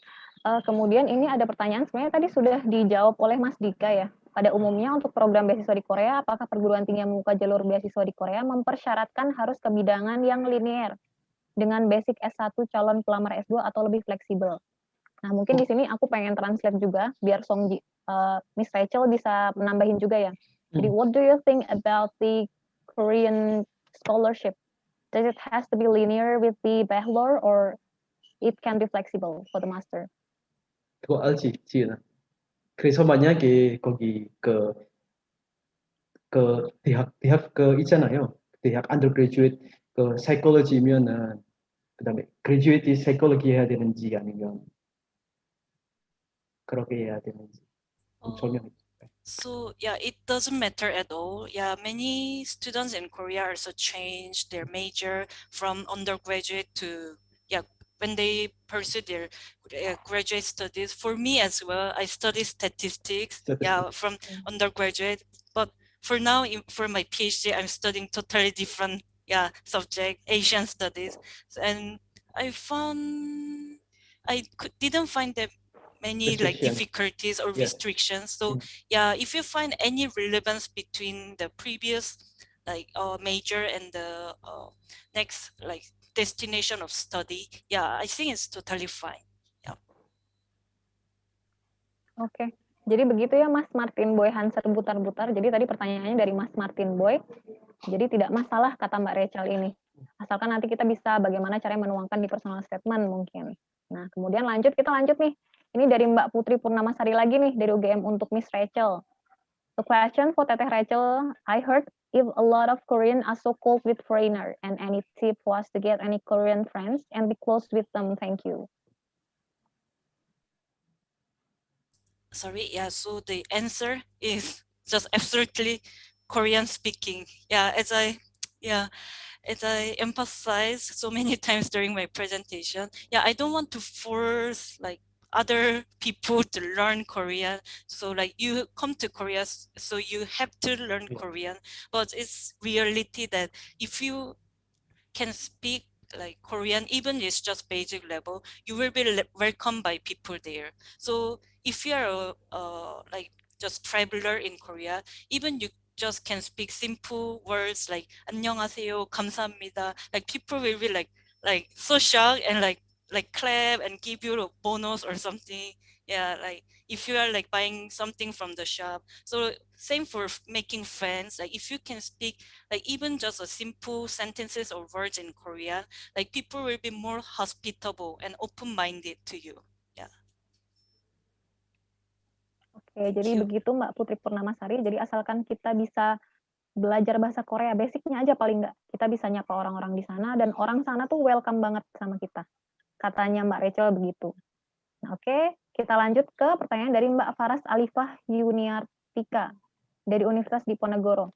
Saya merupakan mahasiswa semester 2 yang baru saja tertarik dengan beasiswa ke Korea. Maka dari itu, di sini saya ingin menanyakan langkah apa saja atau hal apa saja yang harus dipelajari atau dipersiapkan untuk apply beasiswa ke Korea, dan apakah ada tips dan rekomendasi dari Mas Dika untuk saya? Karena saat ini saya bisa dibilang masih sangat minim tahu informasi tentang beasiswa ke Korea. Panjang sekali ya Mbak ya. Oke, silakan Mas Dika. Oke, berarti tadi Farah ya dari Undip masih ini ya, statusnya masih sekarang apa namanya S1 seperti itu, kemudian mungkin mau melanjutkan studi ke S2 dan sebagainya seperti itu. Nah, dan masih semester 2, jadi kayak masih banyak waktu yang dipersiapkan ya. Persiapan dasar sih itu tadi, karena bahasa mungkin dari bahasa Inggris atau mungkin kalau bisa bahasa Korea itu lebih digali lagi, lebih diasah lagi, karena nanti Farah akan dapat poin plus begitu ketika bisa melampirkan misalnya sertifikat bahasa Korea atau mungkin sertifikat bahasa Inggris. Jadi poin yang pertama adalah silahkan digali lagi kemampuan ya untuk bahasa asingnya, baik English ataupun Korea seperti itu. Kemudian yang kedua, dimantapkan lagi kenapa harus Korea. Jadi bisa meyakinkan penyeleksi gitu. Oh, ini saya cocok di Korea, kemudian saya punya ini, sekian tahun lagi saya kayaknya tuh bisa menjadi seorang ini, bisa menjadi jembatan Indonesia Korea atau mungkin bisa memberikan kontribusi seperti itu. Seperti itu yang kedua. Kemudian yang ketiga, dengan sekali lagi yang memantapkan jurusan atau university, harusnya sudah mulai fokus ya, sudah mulai fokus. Bukannya saya melarang untuk tidak linear gitu ya, tapi artinya tadi sudah dijelaskan bahwa tidak ada restriction untuk misalnya nggak linear dari bahasa Jepang ke psikologi, nggak ada batasan itu di mana di guideline ya sepanjang aku baca. Tapi di sini mereka juga melihat berarti oh ini emang ketertarikannya itu di bidang ini kayak gitu. Contohnya kayak gini, mungkin biar teman-teman ada understanding, aku jelasin ya. Misalnya dari SMA aku tuh udah suka ekonomi. Dari mulai situ aku lomba debatnya ekonomi, lomba research ekonomi, kemudian lomba cerdas cermat ekonomi. Kemudian aku lanjutin lagi itu ke S1-nya juga ekonomi, S2-nya juga ekonomi, di area-area situ saja. Jadi mereka bakalan lihat, oh berarti orang ini emang pengen jadi seorang ekonomis. Orang ini berarti ketertarikannya di area ekonomi, finance, atau mungkin dan sebagainya yang ada area situ. Dan itu yang harus kalian tunjukkan. Dari situ kalian bisa kemas, kemudian kalian bisa olah jadi seperti kira-kira seperti itu sih. Jadi ada 3 poin ya persiapannya. Yang pertama persiapan bahasa asing, kemudian yang kedua dimantapkan lagi ya jurusannya, kemudian yang ketiga persiapan untuk yang lain-lain juga begitu. Kira-kira seperti itu. Oke, terima kasih Mas Dika. Kemudian ini ada pertanyaan dari Mbak Erna Sari Oktavia. Nah, ini lebih general untuk Miss Rachel dan juga untuk Mas Daya nih. Selamat siang, perkenalkan nama saya Erna. Sekarang saya sedang menempuh S1 dengan jurusan pendidikan khusus. Saya ingin menanyakan mengenai kampus yang bagus dan berfokus pada jurusan pendidikan khusus di Korea. Terima kasih. Jadi ini untuk Mas Dika dulu, baru nanti kita ke Mbak Rachel ya. Silakan Mas Dika. Boleh. Sebenarnya kampus yang fokus pendidikan, kalau di Jogja kayak UNY kayak gitu ya. Kemudian mungkin di Bandung ada UPI, terus ada di Jakarta ada beberapa juga yang fokus sama edukasi. Kalau di Korea memang ada ya beberapa ya, tapi saya lupa, mungkin nanti Rachel bisa bantu jawab gitu. Untuk yang 지은아, 거기 한국에서 거기 교육 초점을 맞춰서 거기 가르쳐주는 그런 학교가 따로 있지 않나? So maybe you can explain. Yes. That focus on education, only for education.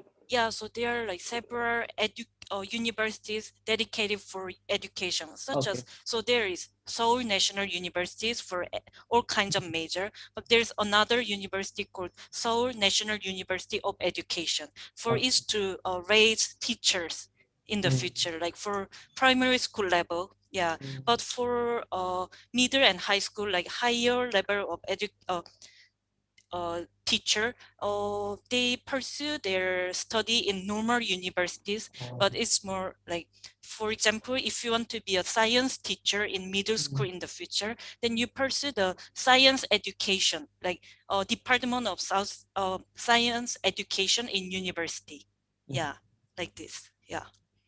So we have Seoul National University and also Seoul National University for Education, right? Yeah, but Two that's for different universities. primary level. For primary Yeah. level. Yes. And also we still have several universities that focus on education, but I forgot the name of the university. Maybe you can, like search, or you can go through the guideline for like GKS. There are several universities, a list of several universities there. Seperti itu. Ya. Oke, terima kasih Daya, terima kasih Rachel. Dan ini pertanyaan selanjutnya ada dari Zada, Syafira Zada Surya Ananda dari UI. Nah, ini yang ingin ditanyakan adalah, karena Daya dan Rachel ini merupakan lulusan dari Korea University ya, di mana itu merupakan top 3 universitas di Korea, dan sudah melakukan riset bahwa kuliah di SNU atau Korea University ini kuotanya sedikit dan sangat susah untuk ditembus. Bagaimana tips dan strateginya untuk dapat lulus dan melanjutkan kuliah di universitas level A? Dan bagaimana jika sudah lulus, apakah level A dan level B universitas sangat dipandang perbedaannya? Begitu.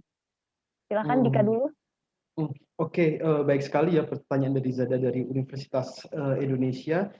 Ya, memang betul saya dan Rachel dari Korea University ya untuk S2-nya. Tapi sebenarnya kalau mau flashback, terutama saya S1-nya itu dari Jibang Daehakyo. Jadi kayak region university namanya Usong University.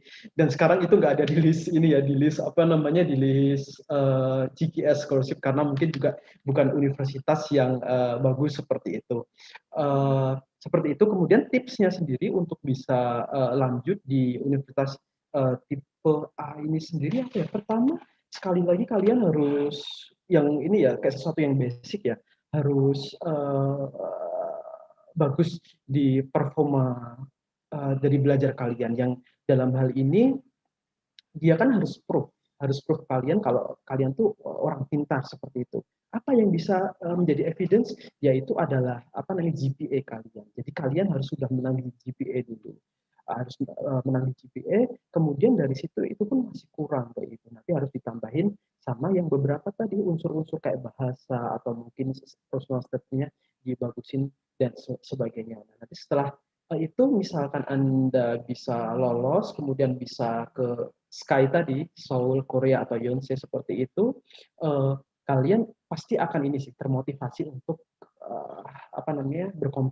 berkompetisi dengan orang-orang di negara lain atau Korean sekalipun kayak gitu. Jadi nanti pastinya akan kalian bisa berkompetisi di sana, dan nggak ada strategi khusus ya selain untuk disiplin dalam belajar, kemudian kayak memperhatikan seperti itu. Memang mungkin nanti kita akan lebih tertantang, kita akan lebih menghadapi dua kesulitan karena kita mendapatkan materi dengan penyampaian yang itu bukan mother language ya, bukan bahasa Indonesia, tapi at least bahasa Inggris gitu, atau bahkan kalau kurang beruntung dapat yang bahasa Korea. Jadi itu juga menjadi suatu tantangan tersendiri ya dari ini. Tapi kalian memang dituntut untuk bagaimana manage ini semua biar bisa.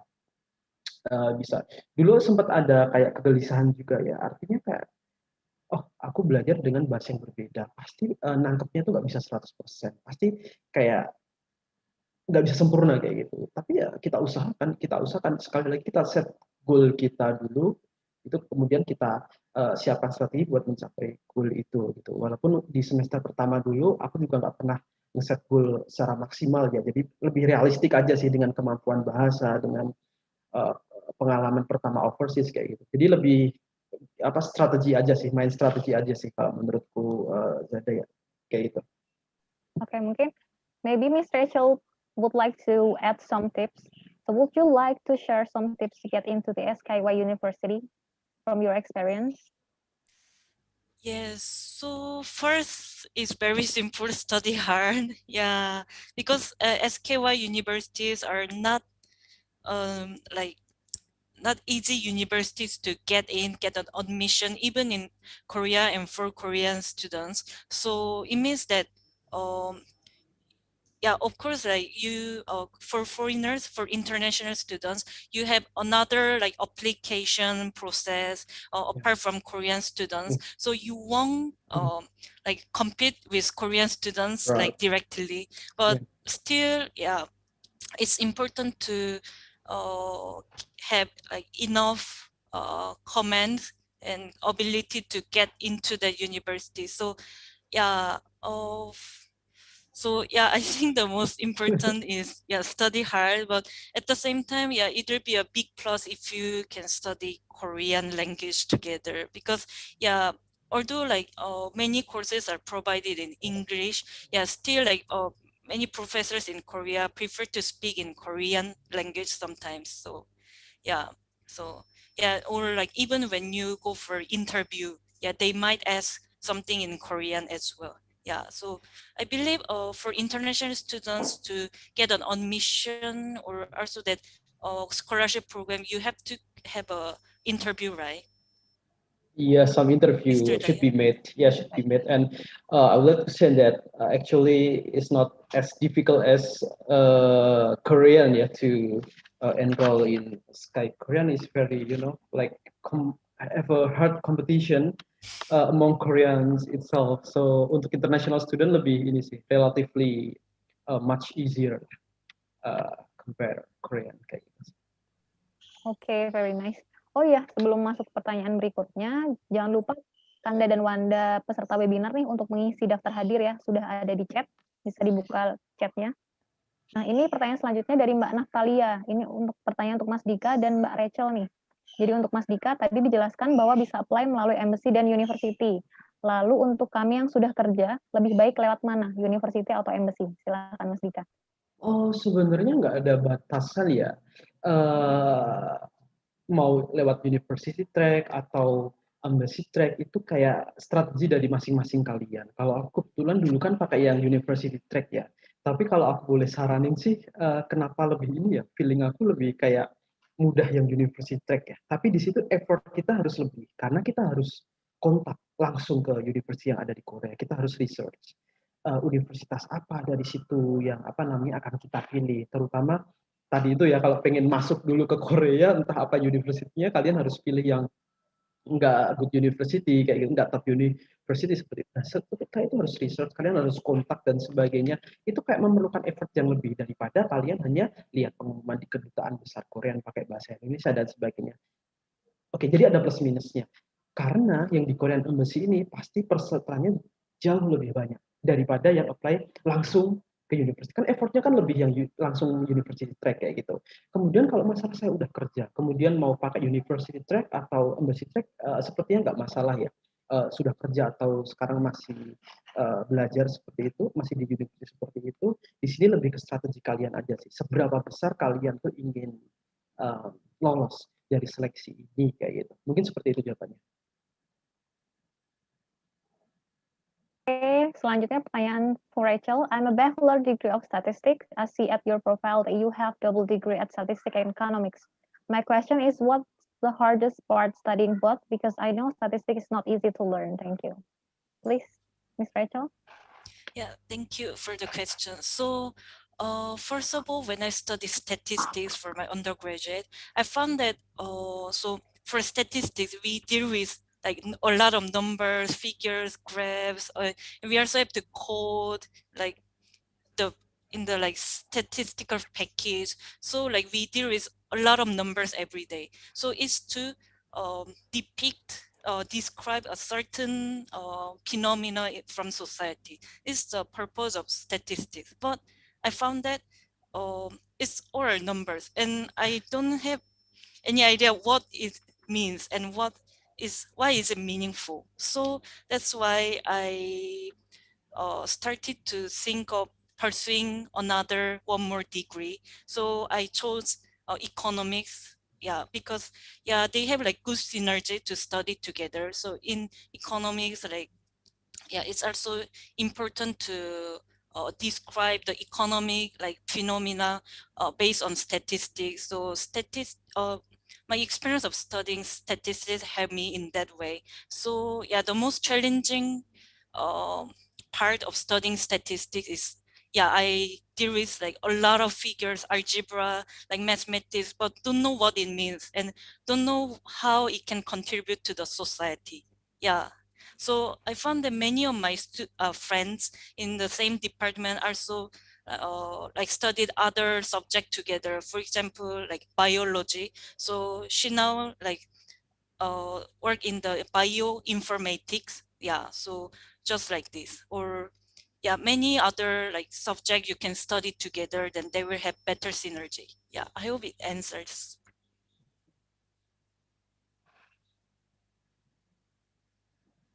Oke, thank you very much Rachel. Ini kita mau selingin sedikit ya teman-teman biar nggak cuma bacain doang nih.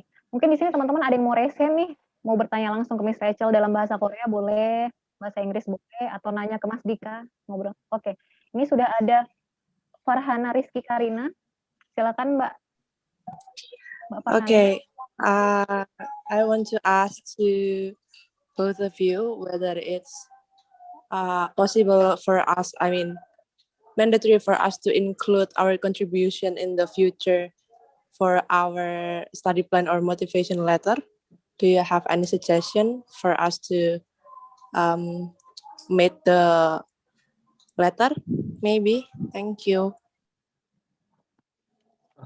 Oke, mungkin aku Oke, mau silakan. jawab dulu ya. Tadi untuk apa namanya kayak mandatory nggak sih untuk dimasukkan kita ada kontribusi apa? Sebenarnya itu kayak nggak mandatory, yaitu hanya one of tips aja sih biar apa namanya kalian mendapatkan apa namanya poin tambahan atau kalian bisa dipercaya untuk mendapatkan scholarship ini, karena di sini fokusnya adalah meyakinkan seberapa bagus kalian bisa meyakinkan apa namanya si penyeleksi itu agar untuk memilih kalian.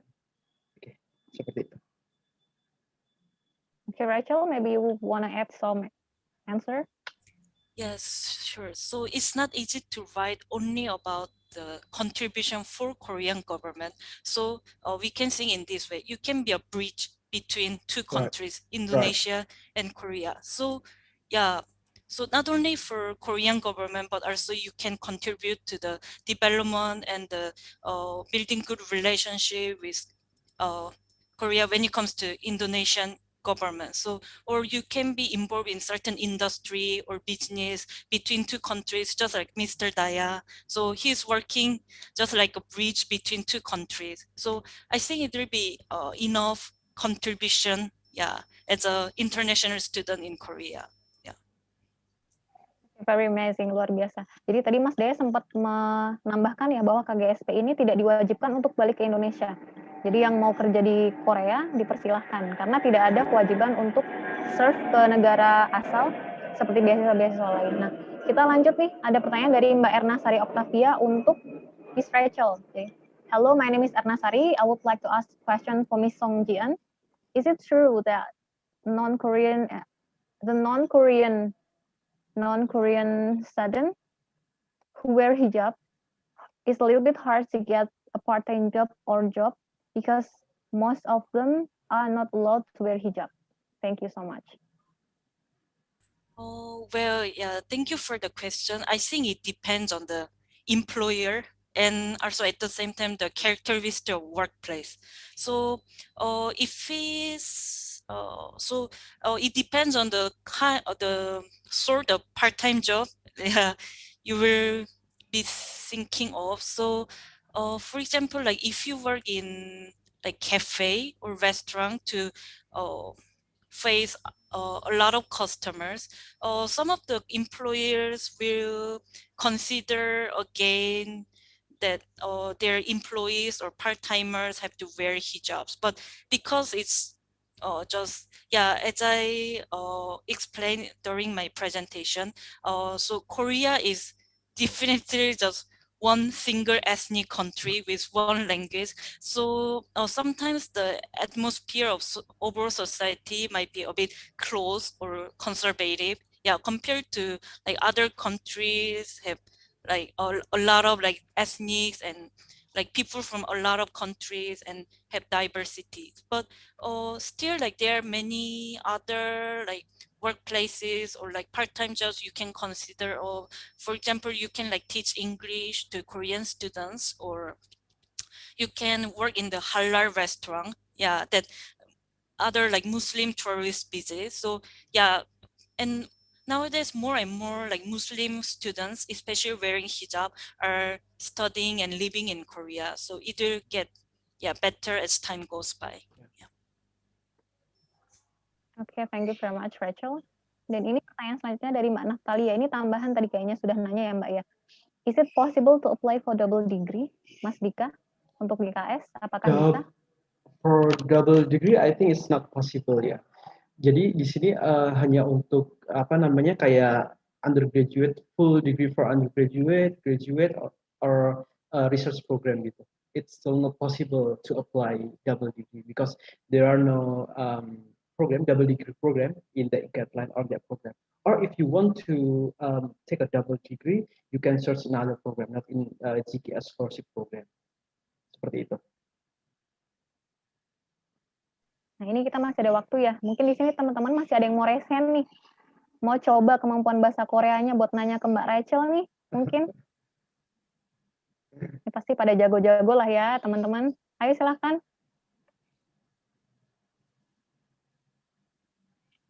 Oke. Sebenarnya belum ada ya. Kita lanjut. Dan mungkin ini izin Mbak Novi, mungkin bisa disiapkan the best question for participant-nya tadi nih buat Miss Rachel dan Mas Dika gitu kan. Mungkin udah ada gambaran siapa yang bakalan kita kasih giveaway-nya gitu kan. Nah, ya sambil dipersiapkan. Kayaknya pertanyaan banyak banget dan luar biasa banget ya Mbak Novi ya. Betul. Oke, silahkan Mas Dika mungkin bisa milih salah satu penanya terbaik yang tadi sudah kita bacakan ya. And Rachel, would you please choose one of the best questions? Okay, you already have one in mind. Mungkin dari saya ya. If you already, yeah. Jian, 먼저 할래? 있으면? No, after you is fine. Yeah. Yeah. Untuk aku ya, tadi kan ada yang sempat tanya masalah part-time job, dan di Korea tuh kayak aku lumayan banyak part-time job ya. Tapi part-time job di sini benar-benar aku pengen sampaikan ke kalian ya. Bukan GKS pun atau bukan KGS pun, kalian harus sangat hati-hati.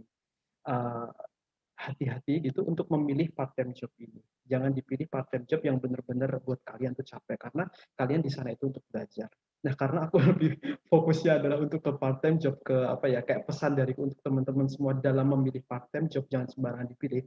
Jadi aku pengen select satu best question yang terkait dengan part-time job. Ya tadi siapa ya? Kayaknya Dela ya, kalau nggak salah.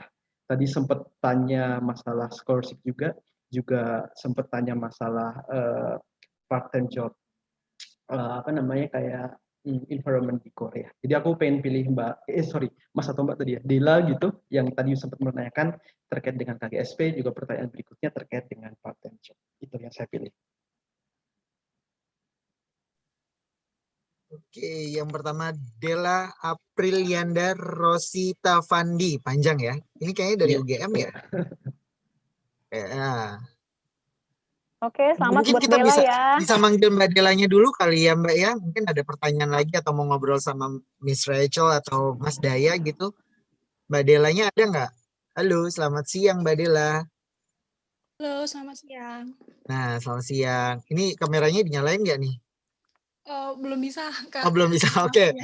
Mungkin ada pertanyaan-pertanyaan tambahan nggak nih Mbak Dela? Tadi pertanyaannya tuh bagus banget dan dinotis sama Mas Dika. Kira-kira ada tambahan nggak? Atau ada yang belum jelas gitu? Sebenarnya sudah cukup jelas sih.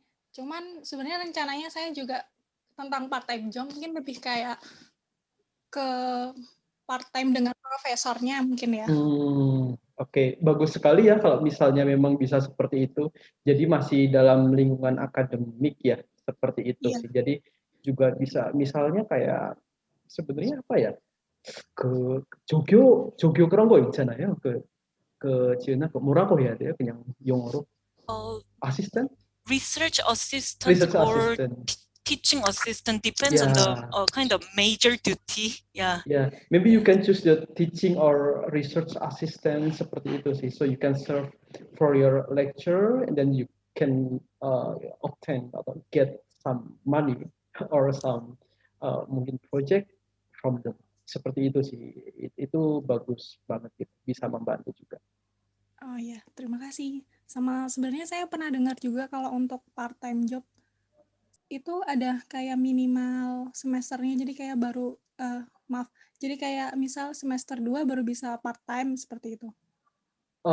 Iya Atau sih, kalau karena apa namanya sebenarnya ada ketentuannya ya, dan masing-masing universitas itu kayak tergantung dari supervisory juga sih kalau masalah part-time job atau enggak ini. Jadi juga harus ini ya, cari tahu supervisory-nya, kemudian kayak universitasnya kayak gitu.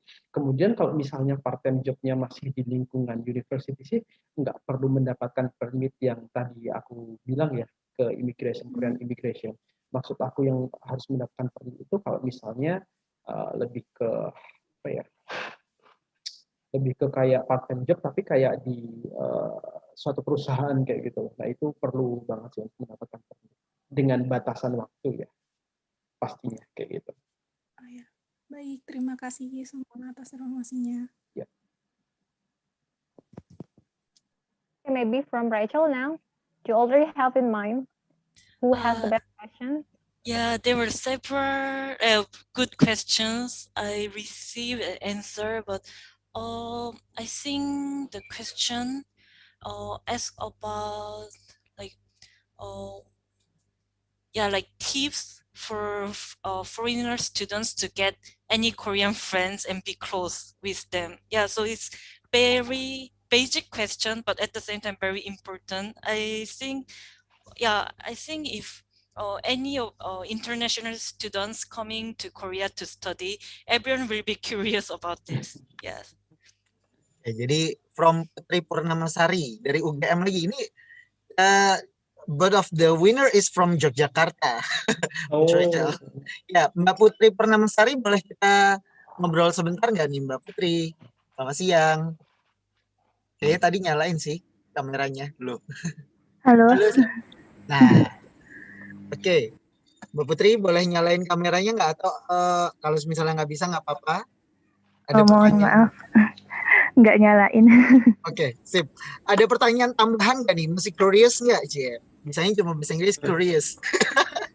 Masih curious nggak sama kehidupan di Korea atau kuliah di Korea nih kayak gimana? Kira-kira? Monggo Mbak. Ya, jadi saya tuh sangat into banget sama K-pop. Jadi kalau misalnya bisa kuliah di Korea gitu, pengen banget kayak ikut akademi dance kayak gitu.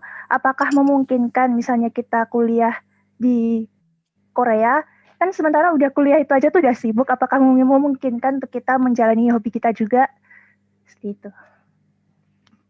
Okay, so this is actually a question for Rachel. Is it possible for them to study in Korea and also pursue their dream because they actually a big fan of K-pop? Is it still possible for them to attend like a class dance or a sing dance and something like that? Yes, definitely, of course. Yes. Yeah, many of my foreigner friends, not only from like Indonesia, but many foreigner friends also like attended like K-pop dance class and also like singing class, and even went to attend the concerts, performances, even to other cities. Yeah, so yeah, it's actually good for K-pop fans to pursue their studies in Korea. Like, yeah, so not only studying but also what you like, for you, what you like. And also like I just now like come up in my mind that like having like K-pop star you like is also one way to get close to other Korean friends like who are also fans of that K-pop star. So like you can go to to see the concert together and like share the stories about that K-pop star. Yeah. Oke, luar biasa banget ya. Wah, Berarti Mbak bisa Putri, nih, Mbak. berarti Mbak Putri bisa gantiin itu ya personilnya Blackpink nanti ya. Amin. Amin. Oke, ini berarti kita dua-duanya dapat dari Jogja nih Mbak Novi. Nah, Ya, ini apakah kita masih punya waktu untuk pertanyaan Mbak Novi? Silakan. sebenarnya masih ada. Mungkin masih ada teman yang mau nanya nih, bisa raise hand aja ya. Silakan, kita hitung sampai 3. 1, 2, 3. Oke, tidak ada. Berarti Oke. sudah pertanyaannya. Ya, Oke, gimana Mbak berarti Novi? Jadi kita terima kasih banyak. sesi diskusinya. Iya, betul. Kita tutup. Terima kasih banyak untuk narasumber, untuk Miss Rachel Song. Thank you very much for coming and sharing your tips about studying at South Korea. Dan terima kasih untuk Mas Dea Larsdika yang sudah men-share tips yang luar biasa. Dan ini akan saya kembalikan ke MC. Silakan Mas Raden Praditya. Terima kasih Mbak Novi. Kamsahamnida, Miss GN Rachel. Terima kasih Mas Sama-sama. Dika. Sama-sama, terima kasih. Ini aku padahal bahasa Korea ya. I'm trying to say in Korean and she answer me sama-sama. Okay, it's good for me. Oke, teman-teman Kandawannya Kawan Muda IPEK, sekali lagi terima kasih atas partisipasinya di webinar series 2 Scholarship Hack Special Korean Edition. Jadi dan semoga seluruh informasi serta pengetahuan yang kita dapat pada hari ini dapat menjadi informasi yang bermanfaat buat kita dan pahala buat kita semua. A good reward for all of us here. And I want to say one more time thank you Miss Jian, and terima kasih Miss Dika, terima kasih Mbak Novia atas moderasinya pada pagi hari ini. Dan untuk 2 orang terpilih, kami mohon nanti bisa chat salah satu panitia yang ada di grup WA kami, yaitu tadi aku lupa, dua-duanya kalau nggak salah dari Jogja ya. Oke, sebelum saya menutup acara ini kita mau foto bersama lagi nih, karena ternyata banyak banget yang akhirnya datang tadi di tengah-tengah gitu. Oke, kita akan foto dulu di slide pertama ya Mas Panitia aja, Mas dan Mbak Panitia. Oke, the first photo shoot from slide 1, 1, 2, 3. Dan oke, terima kasih. Dan slide yang kedua, ya, 1, 2, 3. Oke, dan ini yang slide yang terakhir. Oke, 1, 2, 3. Terima kasih. Oke, baik. Buat teman-teman partisipan pada hari ini jangan lupa untuk mengisi absensinya karena nanti buat data kami, dan kalau misalnya memang ada pertanyaan lebih lanjut bisa lewat WA. Dan jangan lupa Mas Dika juga tadi sempat promo bahwa beliau buka tadi Mas Dika namanya belajar bahasa Korea ya. Iya, silakan kalau mau join. Silakan kalau mau join nanti bisa langsung kontak di kontak person yang tadi udah kita kasih. Nanti juga materi-materi ini kita akan bagiin di WA group juga ya, Mas Dika, Miss Rachel. Oh, oke. Oke. Terima kasih kepada semua partisipan, terima kasih kepada para narasumber dan moderator. Kami dari panitia mohon maaf apabila ada kesalahan, dan semoga ini bermanfaat serta menjadi pahala bagi kita semua. Akhir kata dari panitia, Assalamualaikum warahmatullahi wabarakatuh. Selamat siang. Kamsahamnida. Terima kasih. Selamat siang semuanya. Terima Kamsahamnida. Thank you. Oh, you Thank can you. see this, Gina. Thank you very much. Teacher sih, kamsahamnida. Ini gue belajar dari Dika nih ngomongnya nih. 감사합니다. Iya, Terima makasih. kasih. Sugaesoyo. Sugaesoyo. 감사합니다. Oke lah, nanti chat lagi ya kalau kayak gitu Novi atau Mas Adit. Jiun, Oke,